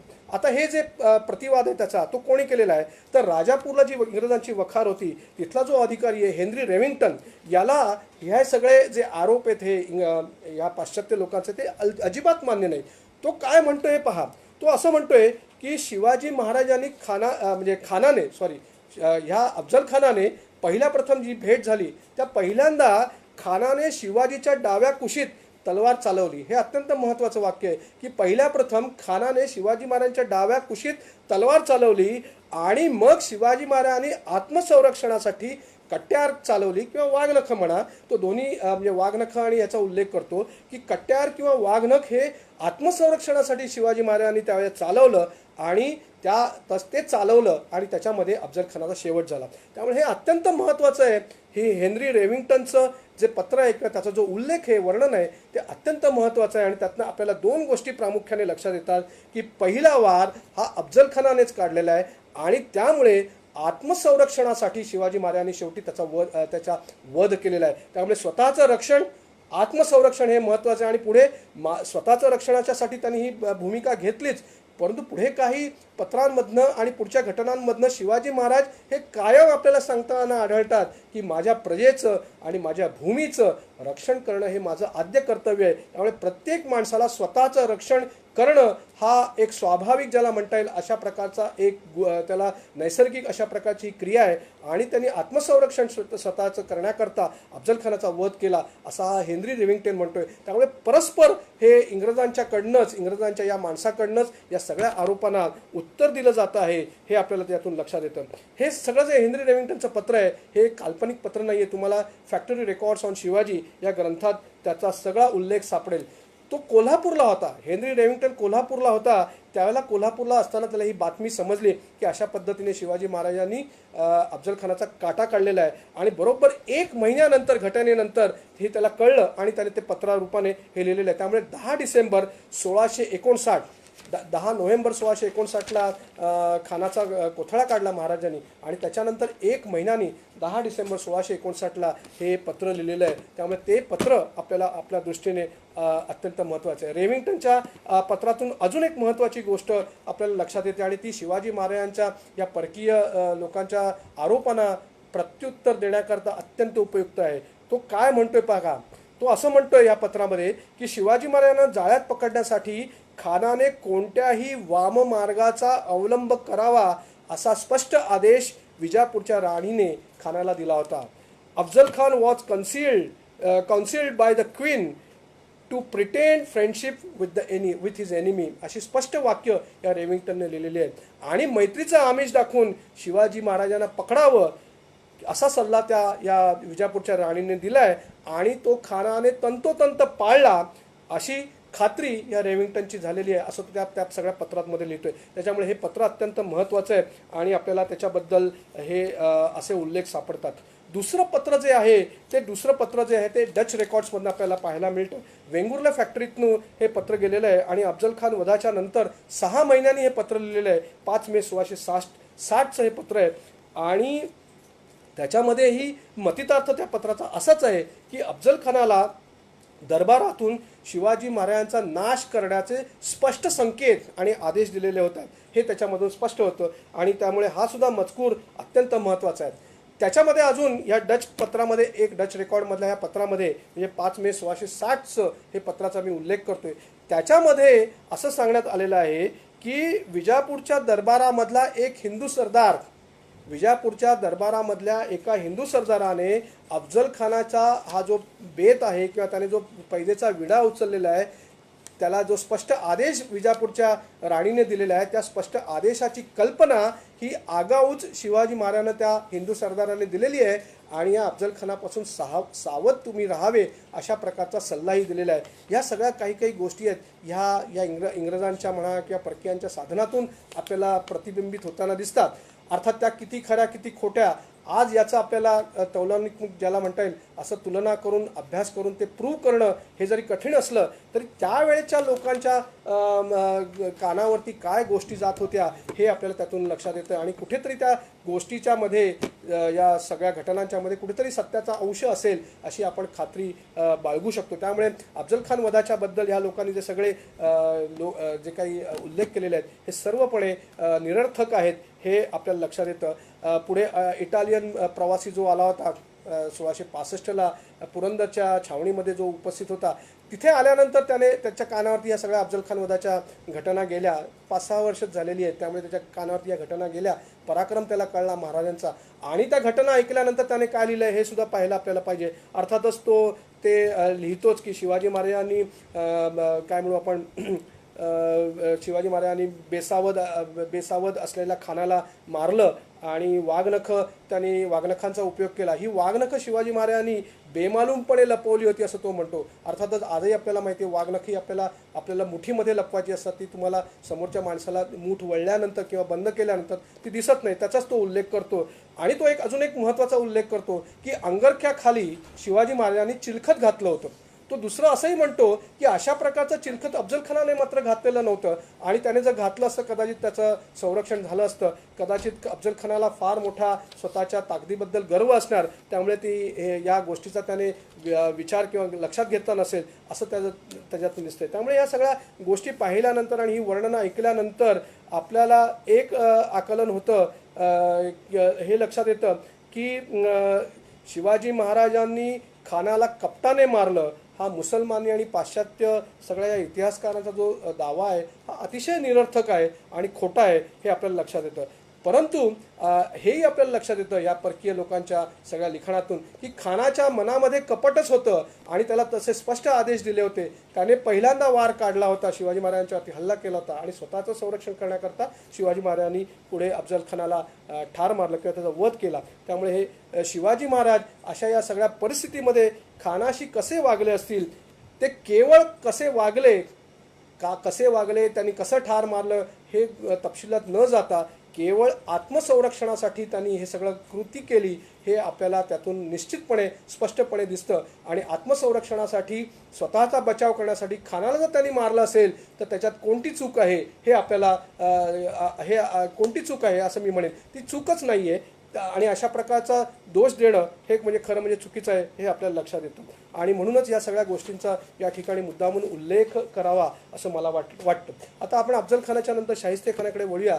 शाहिस्तेखानावरती अर्थातच मी पुन्हा त्या घटनेत जाणार नाही. 5 एप्रिल 1663 मध्यरात्री शिवाजी महाराजांनी छापा घातला आणि तो इतका बेमालूम असा हल्ला केला की शाहिस्तेखानाला आणि त्याच्या सैन्याला काळीचा पत्ताही लागला नाही. ते सर्वजण झोपेत होते.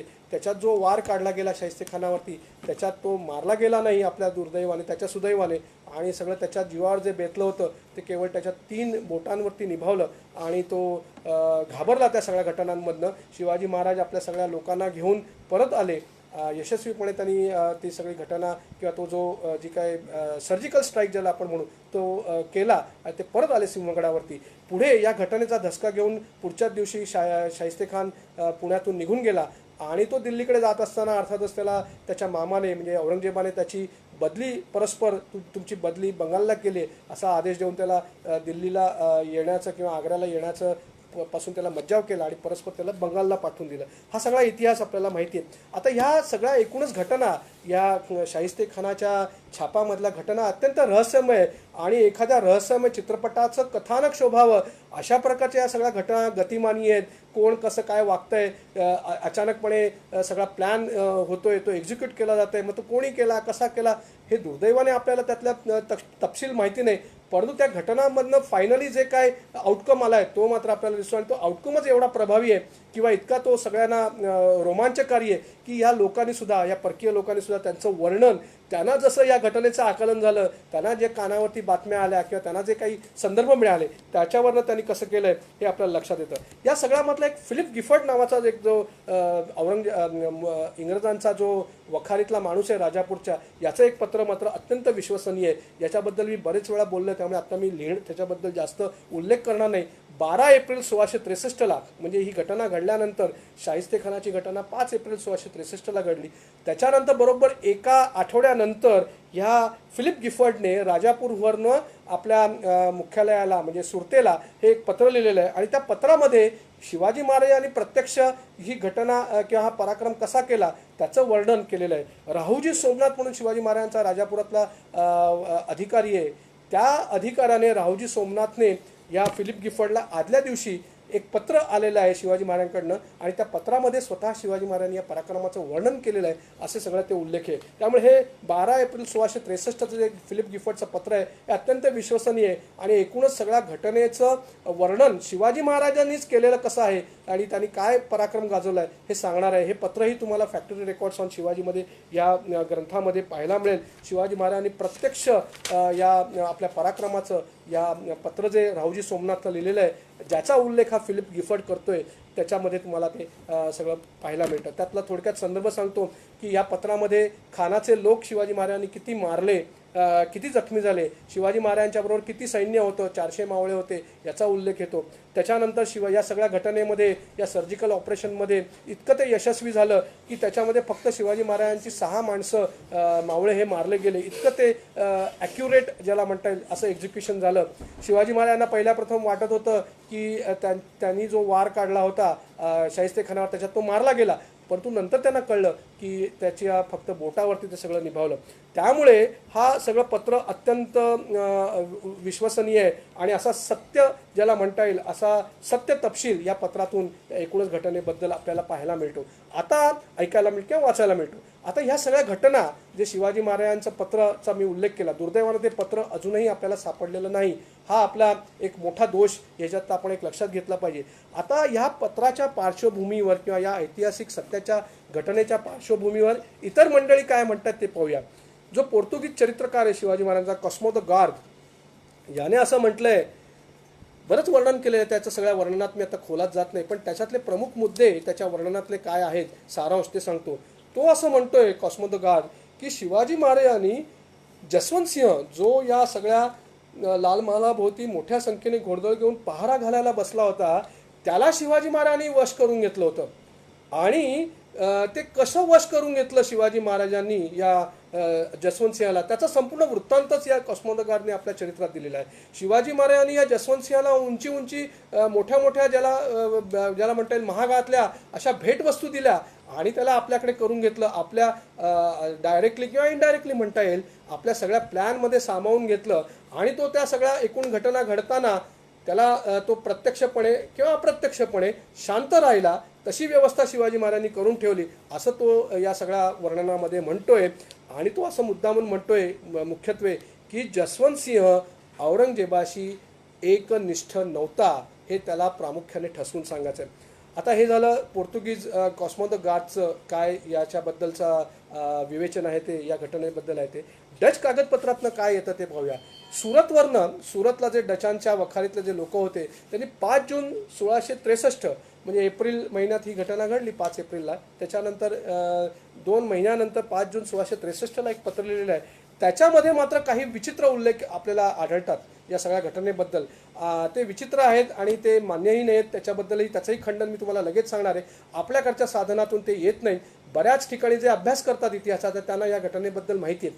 ह्या डच कागदपत्रातनं असं लिहून ठेवलेलं आहे की हा जेव्हा छापा घातला शिवाजी महाराजांनी त्यावेळेला परत जाताना मराठ्यांनी म्हणजे मराठा सरदारांनी किंवा सैनिकांनी या खानाच्या काही स्त्रियांना बंदिवान करून आपल्याबरोबर घेऊन ते गेले, कैद केले आणि त्यांना आपल्याबरोबर घेऊन गेले.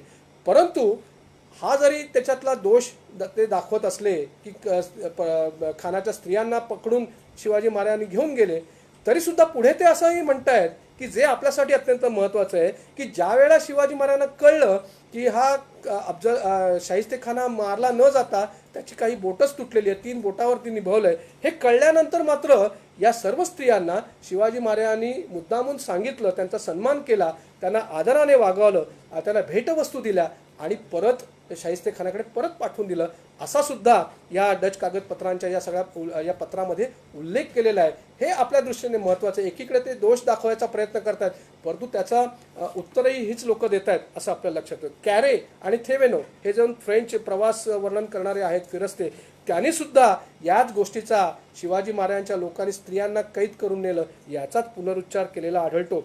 परंतु ते दोघे सुद्धा याच मताचे आहेत आणि त्यांनी सुद्धा तेच ठामपणे लिहून ठेवलेलं आहे की शिवाजी महाराजांच्या लोकांनी आणि एकूणच मराठ्यांनी या सर्व स्त्रियांना सन्मानाने वागवलं आणि परत पाठवून दिलं खानाकडे. हे अत्यंत महत्त्वाचं आहे. एकूणच या सगळा मी मगाशी सुरुवातीला म्हटल्याप्रमाणे पूर्वगृह दूषित अशी ही वर्णनं असली परकीयांची, तरीसुद्धा शिवाजी महाराजांचा एकूण पराक्रम, त्यांचे सगळे जे दूरदृष्टी आहे, त्यांचं प्लॅनिंग आहे, हे सगळं आपल्याला पुढे येताना शिवाजी महाराजांचं चारित्र्य, जे स्टेनलेस कॅरेक्टर जे म्हणतात, शिवाजी महाराजांना स्त्रियांबद्दल असलेला आदरभाव, मग त्या स्वकीय असोत किंवा परकीय असोत, यांच्याबद्दलचा जो आदरभाव आहे तो प्रामुख्याने कसा ते लोक सांगतायत हे आपल्याला लक्षात येतोय. निकोलाय मनुची आपल्या वर्णनात एक वेगळीच घटना किंवा एक वेगळीच गोष्ट सांगून जातो. तो या सगळ्या घटनेचं वर्णन करताना एक महत्त्वाचा मुद्दा असा सांगतो की महाराजांचे लोक आत कसे शिरले लाल महालात. तर त्याचं म्हणणं असं आहे की एका वाड्याच्या भिंतीला त्यांनी भगदाड पाडलं, भोक पडलं आणि त्या भोकात आत शिरून ते गेले आणि त्या रात्रीच्या अंधारात शिवाजी महाराजांच्या लोकांनी जो समोर येईल त्याचा वध केला किंवा त्याची कत्तल केली सरसकट, असं तो लिहितोय. अशा प्रकारे तो लिहितोय. आणि निकोलाय मनुची असं म्हणतो की एका मावळ्याने जो शाहिस्तेखान समोर आल्यानंतर एक वार काढला आणि त्याच्यामध्ये त्याची करंगळी ही तुटली गेली किंवा कापली गेली, असं तो सगळं म्हणतोय. आणि एकूणच आपण सगळं हे सगळे रेकॉर्ड्स किंवा असतील फॅक्टरी रेकॉर्ड्स इंग्रजांचे असो किंवा डच कागदपत्र असतो, फ्रेंच लोकांनी जे वर्णन करलेलं असो किंवा निकोलाय मनुची जर स्टोरी ऑफ दी मोगरमध्ये या सगळ्या एकूणच घटनेचं वर्णन असो, त्या वर्णनांच्या मध्ये सगळं आपण जर पाहिली तर तुमच्या असं लक्षात येईल की या सगळ्या लोकांच्या मध्ये त्यांच्या वर्णनामध्ये सुद्धा तपशिलामध्ये फरक आहे. कारण प्रत्येकाची आकलन या किंवा बघण्याची दृष्टी, त्यांना जी माहिती मिळाली किंवा त्यांनी जे ऐकलं ती सगळी आकलन करण्याची दृष्टिकोन हा वेगवेगळा आहे. त्यामुळे या सगळ्या संदर्भामध्ये ही तफावत मोठी दिसते. परंतु बॉटम लाईन ज्याला आपण म्हणू, ती बॉटम लाईन अशी आहे की महाराजांचं धाडस, त्यांनी जे धाडस या ठिकाणी दाखवलं ते अतुलनीय आहे, अवर्णनीय आहे, अशीच ही परदेशी लोक म्हणतायत असं आपल्याला दिसते. त्यामुळे ही सगळी मंडळी शिवाजी महाराजांचा जो अफजल खानाचा वध असो किंवा तुमची या शाहिस्तेखानाची वध असो, शाहिस्तेखानाच्यावरचा घातलेला छापा असो, या सगळ्या एकूणच पराक्रमामुळे शिवाजी महाराजांना जे विजय मिळत गेले एका पाठोपाठ, त्याच्यामुळे ही सगळी मंडळी प्रभावित झालेली असं लक्षात येतं आहे. त्यांनी असं लिहून ठेवलेलं आहे पुढे मंडळी की विजापूर असो किंवा गोळकोंडा असो किंवा सुरत येथो किंवा त्यांच्या कार्यकक्षेतले येणारे जे हिंदुस्थानातले भाग आहेत, विजापूर आहे, गोळकोंडा आहे, सुरत आहे, इथल्या लोकांच्या मध्ये ही जी कार्यकक्ष आहे किंवा इथले जे भाग आहेत, ह्या भागामध्ये असलेले जे राजपूत लोक आहेत किंवा जे आपण जे शूर योद्धे आहेत, या राजपूत लोकांच्या मध्ये सरदारांच्या पेक्षा मोगलांना आव्हान देणारा आणि त्यांना यशस्वी टक्कर देणारा जी कोण सामर्थ्यवान अशी जी तत्कालीन लोक आहेत, त्यांच्यामध्ये शिवाजी महाराज हे अग्रगण्य योद्धा आहेत, वीर आहेत, असं ह्या सगळ्यांनी खास म्हणजे ज्याला म्हणता येईल असं नमूद करून ठेवलेलं आहे. हे आपल्या दृष्टीने अत्यंत महत्त्वाचं आहे. आणि या एकूणच सगळ्या प्रसंगामुळे जो अफजलखानाचा वध असो किंवा शाहिस्तेखानावरचा छापा असो, शिवाजी महाराजांची एक भीती किंवा एक सलाबत ज्याला म्हणू, ती भीती सर्व दूर हिंदुस्थानात विशेष करून या परकीय लोकांच्या मध्ये बसलेली आहे किंवा त्यांच्यावरती ती जाऊन त्यांच्यावरती भीतीचं दडपण आलेलं आहे महाराजांच्या एकूणच पराक्रमाचं, असं लक्षात येतं. स्वकीयांचा जेव्हा आपण विचार करतो तेव्हा एकूणच सगळ्या संकटांवरती शिवाजी महाराजांनी ज्या पद्धतीने मात केली, ज्या पद्धतीने एका पाठोपाठ एक विजय मिळवले आणि अत्यंत प्रतिकूल परिस्थितीत न भूतो न भविष्यती असा शिवाजी महाराज इतिहास घडवत आहेत, हे जेव्हा ही सगळी स्वकीय मंडळी, आपली मंडळी, एतद्देशीय लोक जेव्हा पाहतायत, त्यावेळेला अर्थातच त्यांची एकच धारणा झालेली आहे की हे सामान्य माणसाचं काम नाही आहे, हे कोणीतरी अवतारी माणसाचंच काम आहे, या अवतारी पुरुषाचंच काम आहे. आणि म्हणून शिवाजी महाराजांकडे ते एखाद्या दैवताप्रमाणे पाहतायत, हे असं लक्षात आपल्याला येतोय. एक समाज मन हे सगळं शिवाजी महाराजांचं जी छबी आहे किंवा व्यक्तिमत्वाचं जे चित्र आहे, त्यांच्या मनात ठसण्याकरता ज्या घटना त्याची पार्श्वभूमी आहे, जी पार्श्वभूमी आता मी तुम्हाला सांगितले एकूणच पराक्रमाची, त्या पार्श्वभूमीच्यामुळे शिवाजी महाराज हे ह्या लोकांना दैवत वाटायला लागलं ते स्वकीयांना, हे आपल्याला लक्षात येतं आहे. आणि त्या सगळ्यात मला महत्त्वाचं सांगायचं आहे की या एकूणच शाहिस्तेखानाच्या घटनेच्या बद्दल सुरुवातीला मी जे फिलिप गिफर्टचं जे पत्राचा उल्लेख केला, ते जे पत्र आहे शिवाजी महाराजांनी लिहिलेलं रावजी सोमनाथला, त्या पत्रात शिवाजी महाराज शेवट करताना जे वाक्य वापरतात ते अत्यंत महत्त्वाचं आहे. शिवचरित्राचं सार काय आहे, शिवचरित्रापासून काय शिकायला पाहिजे, हे आपल्याला लक्षात येतं. शिवाजी महाराज सगळा पराक्रम त्यांनी वर्णन केला आणि ते शेवटी म्हणतात की मी हा जो पराक्रम केला हे माझं काही नाही आहे, इदम न मम राष्ट्राय स्वाहा, हे जे सगळं मी पराक्रम गाजवला त्या परमेश्वराने मला प्रेरणा दिली म्हणून मी हा पराक्रम गाजवला, ह्याच्यात माझं कर्तृत्व नाही, ही परमेश्वराची प्रेरणा आहे आणि म्हणून मी हा पराक्रम गाजवला, असं ते सगळे लोक म्हणतायत.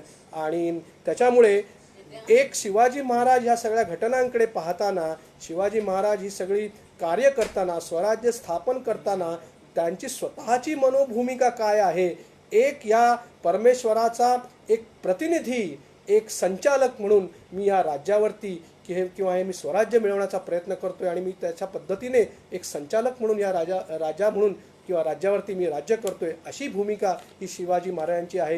हे राज्य व्हावे हे तो श्रींचीच इच्छा, असं शिवाजी महाराज वारंवार म्हणतायत.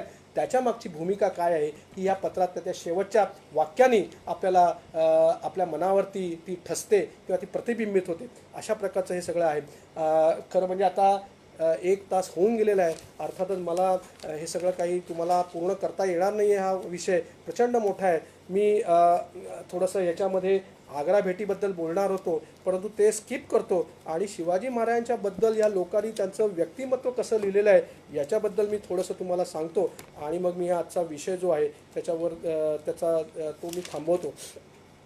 आता त्यांनी जे वर्णन केलेलं आहे या लोकांनी शिवाजी महाराजांना, ते तुम्ही एक लक्षात घेतलं पाहिजे. त्यातले अनेक लोक, युरोपियन लोक ही शिवाजी महाराजांना प्रत्यक्षपणे भेटलेली आहेत. मगाशी मी ज्यांचा उल्लेख केला ते स्टीफन उस्टिक, त्याच्यानंतर टॉमस निकल्स, ऑक्झेंडन, सॅम्युअल ऑस्टिन, त्याच्यानंतर R.J. जोन्स, एडवर्ड ऑस्टिन, त्याच्यानंतर लेफ्टनंट ॲडम्स, मॉलिवेयर आणि जॉन चाइल्ड, एवढ्या मी लोकांची जी नावं घेतली हे सगळे इंग्रज वकील आहेत किंवा इंग्रज अधिकारी आहेत. या लोकांनी प्रत्यक्ष शिवाजी महाराजांची भेट घेतली. ऑक्झेंडनचा तो मगाशी उल्लेख केला, तो प्रत्यक्ष शिवाजी महाराजांना राज्याभिषेकाच्या वेळेला त्यांच्यापासून 5 फुटावरती जाऊन उभा होता आणि त्यांनी सगळं वर्णन केलेलं त्यांच्या डायरीमध्ये. त्यामुळे या सगळ्या लोकांनी शिवाजी महाराजांना जवळून पाहिलेलं आणि त्यांच्या व्यक्तिमत्वाचं वर्णन केलेलं आहे. शिवाजी महाराजांचं व्यक्तिमत्वाचं वर्णन करण्याचं आपली जी साधनं आहेत किंवा आपल्याकडचे लोकांचं आहे त्याच्यामध्ये समर्थ रामदास स्वामींचा मला आवर्जून उल्लेख करावा लागेल, कारण समर्थ रामदास स्वामींनी त्या सगळ्या शिवप्रशस्तीमध्ये लिहिलेलं आहे किंवा शिवाजी महाराजांची गुणगौरव गाताना ज्याने ते प्रत्यक्ष जवळून पाहिलेलं आहे. करताना असं म्हटलं की शिवरायांचे कैसे चालणे, शिवरायांचे कैसे बोलणे, शिवरायांचे सलगी देणे कैसे असे. हे जी सगळी वाक्य आहेत त्याच्यामधून कुठेतरी शिवाजी महाराजांच्या व्यक्तिमत्वाचा धागेदोरे किंवा शिवाजी महाराज कसे दिसत असतील, ते कसे बोलत असतील, त्यांची उंची किती असेल, त्यांचं वजन किती असेल, हे थोडाफार प्रमाणात प्रतिबिंबित होतं. परंतु ह्या लोकांचा ज्यांनी प्रत्यक्ष भेटलेले शिवाजी महाराजांना, मग ते इंग्रज असो किंवा कर्नाटक स्वारीमध्ये थेंगपट्टणमला शिवाजी महाराज गेले होते त्यावेळेला हर्बर्ट डी यागेर आणि क्लेमंट हे 2 डच लोक त्यांना प्रत्यक्ष शिवाजी महाराजांना भेटलेले आहेत. पॉंडेचेरीच्या जवळ सुद्धा मी मगाशी ज्याचा उल्लेख केला त्या पॉंडेचेरीचा गव्हर्नर होता फ्रान्सिस मार्टिन, त्याने त्यांचा एक वकील सियूर जर्मेन असं त्याचं नाव आहे, त्याने सुद्धा भेटवस्तू घेऊन शिवाजी महाराजांना भेटायला पाठवलं होतं. त्यामुळे त्यानेही शिवाजी महाराजांचं प्रत्यक्ष भेटल्यानंतर त्या सगळ्या भेटीचं वर्णन केलेलं आहे. त्या भेटीमध्ये सियूर जर्मेनने जे पत्र लिहिलेलं आहे त्या भेटीमध्ये एक गोष्ट त्याने उल्लेख केलेला आहे, त्याचा मी मुद्दामून उल्लेख करतो या ठिकाणी, जे कदाचित बहुतेक जणांना माहिती नसेल. जे वेगवेगळा जो नजराणा शिवाजी महाराजांना दिला या लोकांनी, या जर्मन माणसाने शिवाजी महाराजांना, जर्मन माणूस नाही फ्रेंच येतो, जर्मेन त्याचा आडनाव आहे, त्या भेटवस्तूची जी यादी आहे त्याच्यामध्ये एक अलौकिक अशी अनोखी ज्याला एक वस्तू आहे त्याचा मी उल्लेख करतो. त्यांनी शिवाजी महाराजांना डबल बॅरलचं एक पिस्तूल दिलं असा त्यात उल्लेख आहे. मला तरी कुठे तशा प्रकारचे संदर्भ इतर ठिकाणी आढळलेले नाहीत, परंतु ह्या साधनामध्ये ह्या फ्रेंच वकिलाने सियूर जर्मनने शिवाजी महाराजांना डबल बॅरलचं एक पिस्तूल दिलं आहे असं लक्षात येतं. इस्कॉलिएट नावाचा एक प्रत्यक्ष शिवाजी महाराजांना भेटून गेलेला सुरतचा इंग्रज अधिकारी आहे, त्याने सुद्धा प्रत्यक्ष वर्णन केलेलं आहे शिवाजी महाराज. त्याने पाहिलं शिवाजी महाराजांना, भेटला आणि मग त्याच्या सगळ्या वर्णनामध्ये शिवाजी महाराज कसे दिसतात हे त्याने त्याचा उल्लेख केलेला आहे. ते आता काय आहे ते मी थोडक्यात तुम्हाला सांगतो, त्यातले प्रमुख मुद्दे मी सांगतो. त्याच्या म्हणण्याप्रमाणे शिवाजी महाराज कसे होते दिसायला, तर शिवाजी महाराजांचा बांधा मध्यम आहे, शरीर बांधेसूद आहे, कायम कसरत ह्याचा अर्थ व्यायामाच्या अर्थाने सांगतोय, व्यायामपटू होते असं त्याला सांगायचं आहे.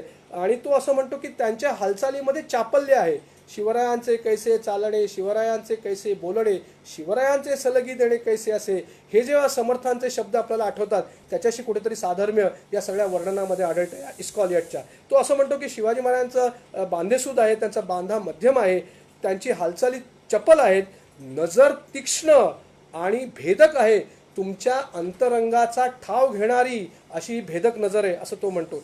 त्यांचा वर्ण, शिवाजी महाराजांचा वर्ण हा इतर मराठ्यांच्या पेक्षा उजळ आहे, गोरे आहेत शिवाजी महाराज असं तो स्पष्ट लिहितोय. आणि महत्त्वाचं, शिवाजी महाराज बोलताना त्यांच्या मुद्रेवरती सतत हास्याची लकीर विलसत आहे असं दिसते आपल्याला. ते सतत आपल्याकडे बोलताना हसतायत असे हास्याची लकीर जणू काही त्यांच्या चेहऱ्यावरती उमटते असं हा इस्कॉलिएट प्रत्यक्ष पाहिल्यानंतर शिवाजी महाराजांचं वर्णन करतोय. मगाशी मी ज्या फ्रेंच फिरस्त्याचं वर्णन केलंय तो शिवाजी महाराजांचं वर्णन करताना असं लिहितोय, शिवाजी महाराजांच्या व्यक्तिमत्वाचं वर्णन करताना लिहितोय की शिवाजी महाराजांचा बांधा हा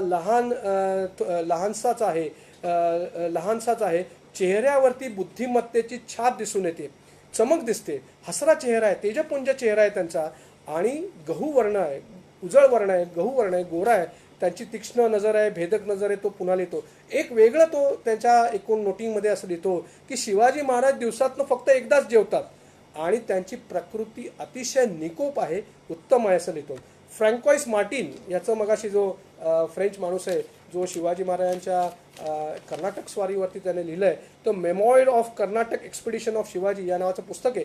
त्याच्यामध्ये शिवाजी महाराजांचं एक वेगळ्या पद्धतीने तो व्यक्तिमत्वाचं किंवा त्यांच्या एकूणच सगळ्या हालचालींचं वर्णन करतो. तो असं लिहितो की शिवाजी महाराजांची लष्करी छावणी अत्यंत साधी आहे, त्यात कुठेही डामडौल दिसत नाही किंवा विलासाची साधनं दिसत नाहीत.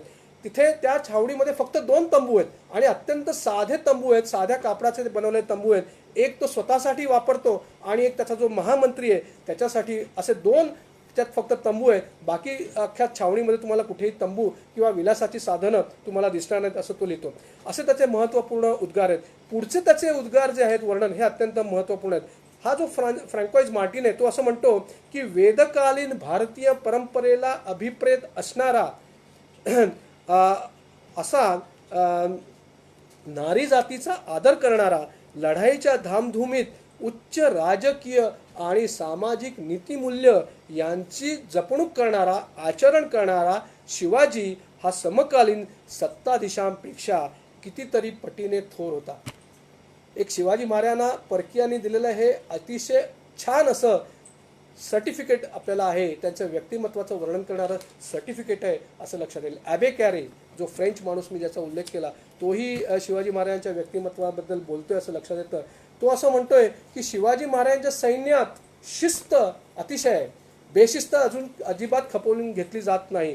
तो सैनिकांना आपल्या भावाप्रमाणे वागवतो, अत्यंत महत्त्वपूर्ण आहे. शिवाजी महाराजांसाठी आपल्या प्राणांची आहुती द्यायला सामान्य सैनिक, सामान्य नागरिक, प्रजेतला एक सामान्य शिपाई का तयार होतो याच्या मागची कारणमीमांसा तपासताना आपल्याला हे वर्णन जे केलेलं आहे ह्या लोकांनी, परदेशी लोकांनी, ते अत्यंत महत्त्वाचं आहे. तो म्हणतो की सैनिकांना शिवाजी महाराज आपल्या भावाप्रमाणे वागवतात, एखाद्या मित्राप्रमाणे त्यांच्या अडीअडचणींकडे लक्ष घालतात आणि सैनिकाचा काय हुद्दा आहे हे न पाहता सर्वांना समान वागणूक देतात असं तो म्हणतो.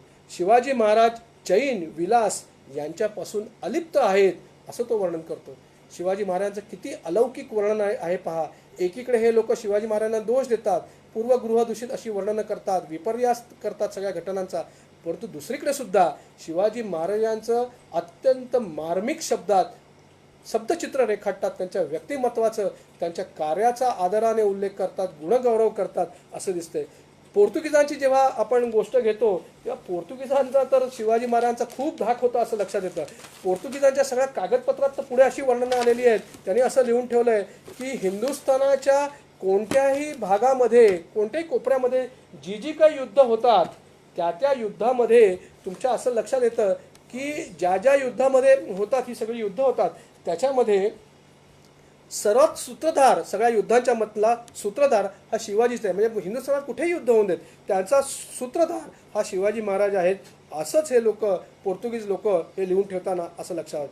थोडक्यात मी तुम्हाला आत्तापर्यंत महाराजांच्या समकालीन आणि परकीय लोकांनी त्यांचं शब्दचित्र कसं रेखाटलं आहे हे आता तुम्हाला सांगितलं. सगळ्या ऐकीव घटनांवरती हे त्यांनी लिहिलं असल्यामुळे त्यांना जे काही आकलन झालं त्याच्याबद्दल, शिवाजी महाराजांच्याबद्दल गैरसमज त्यांच्यामधनं हे फोफावत गेलेले दिसतात. एकूणच शिवाजी महाराजांचे पराक्रम गाजवले, त्यामुळे शिवाजी महाराजांचं शरीर हवामय आहे, त्यांना पंख आहेत आणि ते एका ठिकाणाहून दुसऱ्या ठिकाणी हवेत उडून जाऊ शकतात किंवा भिंतीतून ते जाऊ शकतात. अशा प्रकारची काल्पनिक वर्णनं ही या इंग्रजांच्या सुद्धा पत्रव्यवहारात येताना दिसतात. त्यामुळे हर्क्युलसच्या एकूणच सगळ्या पराक्रमाशी ही इंग्रज लोकसुद्धा तुलना करताना दिसत आहेत.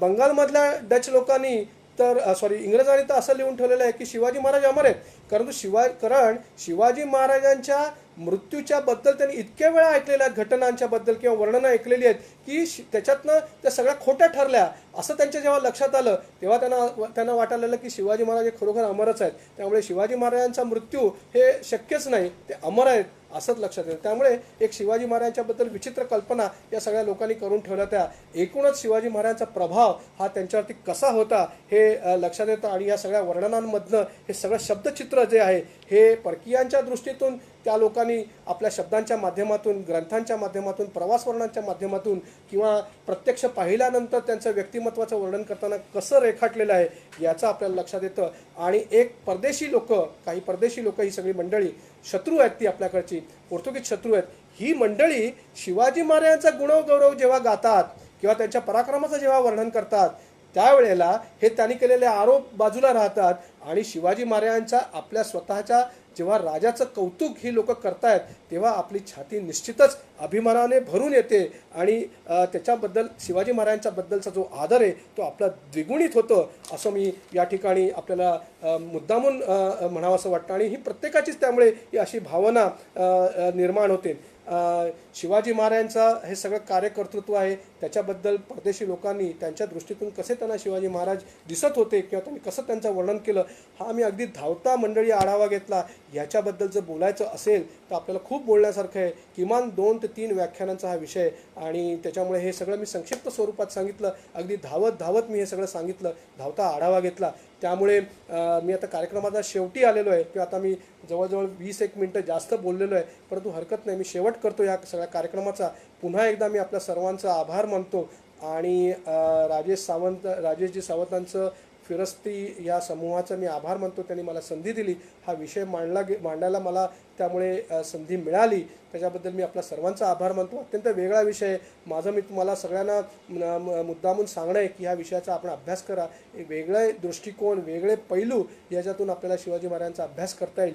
शेवट मी एका काव्याच्या 4 काव्यपंक्तीने करणार आहे. शिवाजी महाराजांचा एकूण प्रभाव किंवा त्यांचा पुण्यप्रतापी असं कर्तृत्व पाहिल्यानंतर एका समकालीन कवीने औरंगजेबाची काय अवस्था झाली असेल, शिवाजी महाराजांच्या पुढे, त्यांच्या पराक्रमापुढे, त्यांच्या विजयामुळे हतबल झालेल्या औरंगजेबाची अवस्था काय झाली असेल याचं एका समकालीन कवीने जे वर्णन केलेलं आहे, मराठी काव्य आहे, 4 ओळी आहेत, त्या वाचतो आणि मग मी थांबतो. ह्या सगळ्या एकूणच सगळ्या या व्याख्यानाचा मी इथे विराम घेतो. ती वाक्य अशी आहेत की सरस्वती याचे जल मोजवेना, माध्यान्नीचा भास्कर पाहावेना, मुष्टीत वैश्वानर साहवेना, तैसा शिवाजी नृप जिंकवेना, तैसा शिवाजी नृप जिंकवेना. याचा अर्थ असा आहे की सरस्वती म्हणजे समुद्रात किती पाणी आहे त्याची आपण त्या पाण्याची त्याची मोजदाद आपण करू शकणार नाही. त्या पाण्याला, समुद्राला किती खोली आहे याची आपण गणना करू शकणार नाही. डोक्यावरती सूर्य आल्यानंतर त्याच्याकडे आपण थेट पाहू शकत नाही, इतका तो प्रखर असतो. आपण जर ठरवलं की आपल्या मुठीमध्ये वैश्वानर म्हणजे अग्नी घ्यावा तर ते तुमचा हात चटकन भाजला जातो, ते शक्य नाही. तसा शिवाजी मला जिंकायला शक्य झालं नाही. तैसा शिवाजी नृप जिंकवेना, तैसा शिवाजी नृप जिंकवेना, अशीच ही भावना औरंगजेबाची त्यावेळी झाला असणार. आणि याच ठिकाणी मी हा कार्यक्रम संपवतो. पुन्हा एकदा आपल्या सर्वांचा आभार, धन्यवाद. जय हिंद, जय महाराष्ट्र.